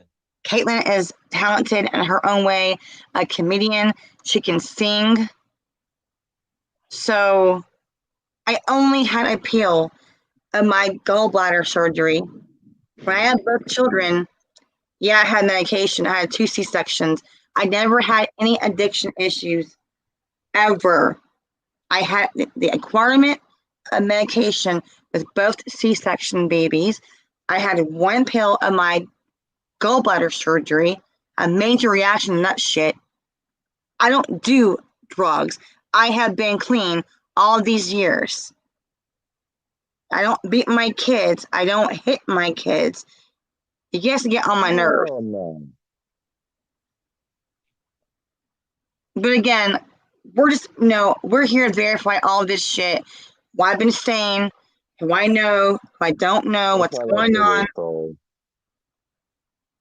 Do what? I said, you know me, I have no problem using foul language. Yeah. Hey, trolls, go take your dildo, go to your safe space, and go shove that dildo straight up your fucking ass. Thank you. I'm not monetized, so I can cuss if I want to. See, it's time that I unleash my Kraken on these people and say, you know what? We're saying truth here. I discussed my daughter, my Florida life, the incident in Florida, how Greg's been lying on me, and I'm done. I discussed I'm all not this scared crap. of Antifa, so I sure in hell ain't gonna be scared of no troll. I know. They don't know you. Don't know what we've been through. Thing is this: I discussed all this information. I discussed my cancer. Here is someone right here that knows everything I have said is the truth. So, boom. Can we please move forward, people, and just do your own content? I think that we'll do this. I'm going to go ahead and wrap this up. It's been 3 hours. So maybe tomorrow or a different night can come on, discuss what you do, the rallies, what you stand for, that you help people, what your job is, that kind of thing. But yeah, Not a thank problem. you, Shawn, for being on the show You're tonight, welcome. discussing the facts and the truth here. Facts are facts.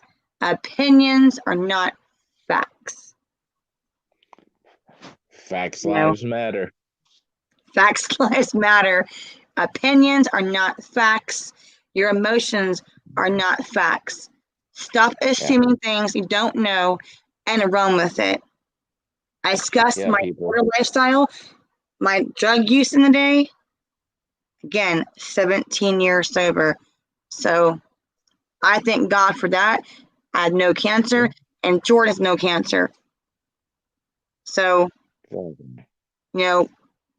everything I say, is out there true. I have misspoken. I don't lie. So again, I want to say thank you, my supporters, family, and friends.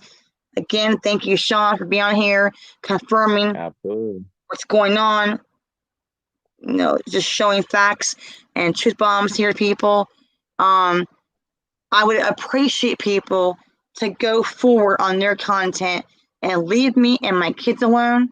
I will continue to go forward with Shawn as your guests. I have interviews that are lined up. I am friends with somebody from a TV show from the 90s. I can't say yet. It's a surprise. No, not Baywatch. But I am cool, Erica. But anyway, this show meant a lot to me growing up. My child abuse happened. So I am friends with somebody from the TV show in the 90s. We are in the work in progress of getting a whole cast together, if possible. And I will interview that cast. If not, I will interview them separately if need be. Hey, So I do Erica, have a lot of things lined up. joking. What? I said, hey, Erica, call me. Joking. Yeah, Erica is a very cool person. Erica helped me come forward my abuse. Erica is a very down to earth person. I respect her. I have friend love for her. My kids respect her. But this person, they think here's from Baywatch. No, this is a show in the 90s. A teen show. It's a teen show. And again, I am friends with one of the actors, and we have now been talking today of the whole cast again. We're gonna sit here and try to make gather the whole cast here, do an interview, a reunion. One cast member I know cannot make it for the family issues.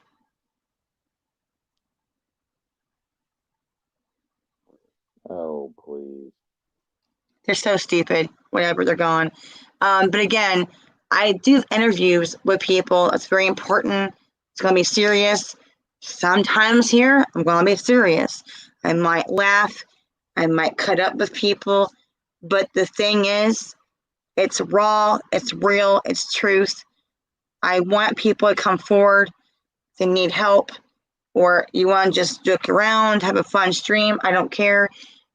These people need to understand I'm not the same person I used to be. I have fought off cancer. I have fought off, the child abuse issues.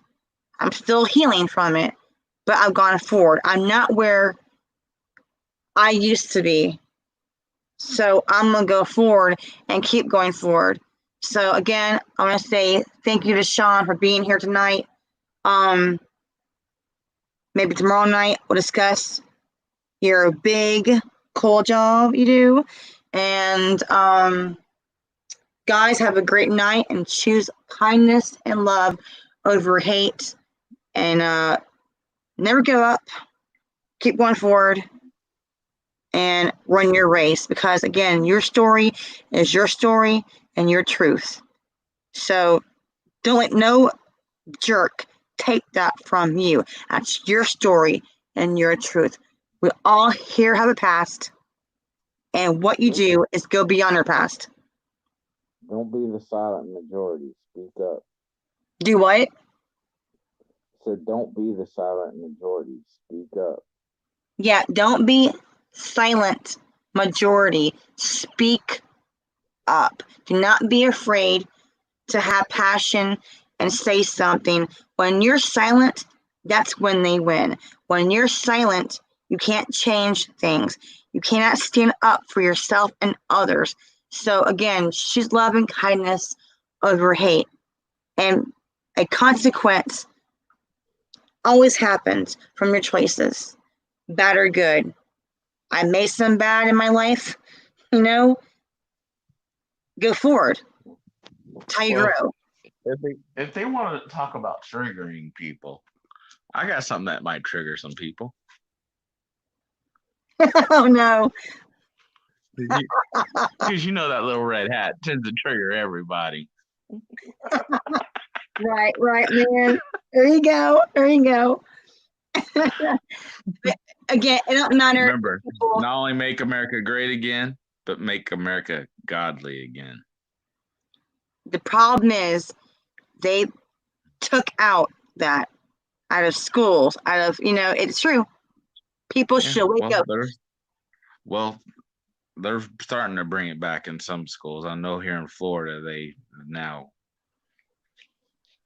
bring it back. We need some morals or something. The thing is, these children are running around on nuts and crazy with no self-respect. They don't care. They get older, and this crap happens. My kids are not perfect, but my kids do not cess off to the elderly. They don't cess off to their adults. They don't sass off really to me. They can sass, yes, but they don't really. They're good kids. So my kids have been taught the right way. So they're not on the street, the city street, setting off fireworks at cops. Yeah, it's nuts, man. It's this whole COVID thing made people dumb, crazy, greedy. I don't know. I see the teaching. Not just COVID. They did the same thing in 2016. It's just these people they're being trained to destroy America, and they're too stupid to realize who they even are. Because, see, they're blinded. The thing is, when you know something, the blinders come off, you know what's going on. They keep being blind. They want answers, but they don't look really around them or above them. You can't put your faith in men and expect to be a perfect world. It's not. It's evil in this world. And I say, you know what? Look at different books. Take the Bible and add other books and current events. Not just the Bible. Take everything and research it and look around you. The thing is, you cannot put your faith in men. They will hurt you. They'll backstab you. I've had that lesson learned. And I left toxic people. So again, my streams, I am done discussing my brother, my niece, all of that. I'm done. I'm going forward. But this stream was important to me to have it debunked. They want to sit here and make 10 million videos about me. I don't care. I don't care anymore. I don't. So again, Shawn, thank you for being on a show tomorrow night. Maybe we'll go live again. Next time, maybe. Just like I said, it's out there. It's my truth. They can love me or hate me. I don't care anymore. So, Shawn, have a great night. Well, you know what my favorite saying is? Love me or hate me, I still got your attention. Ha ha, the laugh is on you. Exactly. They want to say they hate me, but they watch me. I'm so irrelevant, but they watch me. They want content and discuss me. So, what are they fans now? I don't get this. I mean, they hate me, but they watch me. That's what I say. When you say you hate me, but you're still watching me, guess what? That makes you a fan. Exactly. So, yeah, guys, I want to say thanks again. Support my channel, supporting me. Shawn, again, thank you so much. You're welcome. From best friend to best friend, family, No, I mean, the kids love you. You're my family. And You know I love the kid. they know they can't break that or take that from me and what I have the truth. So again, I want to say survivors, keep going, be warriors, come forth, don't be silent. Yeah. All right, guys, peace out. Shawn, we all love you. Peace out, people. Okay.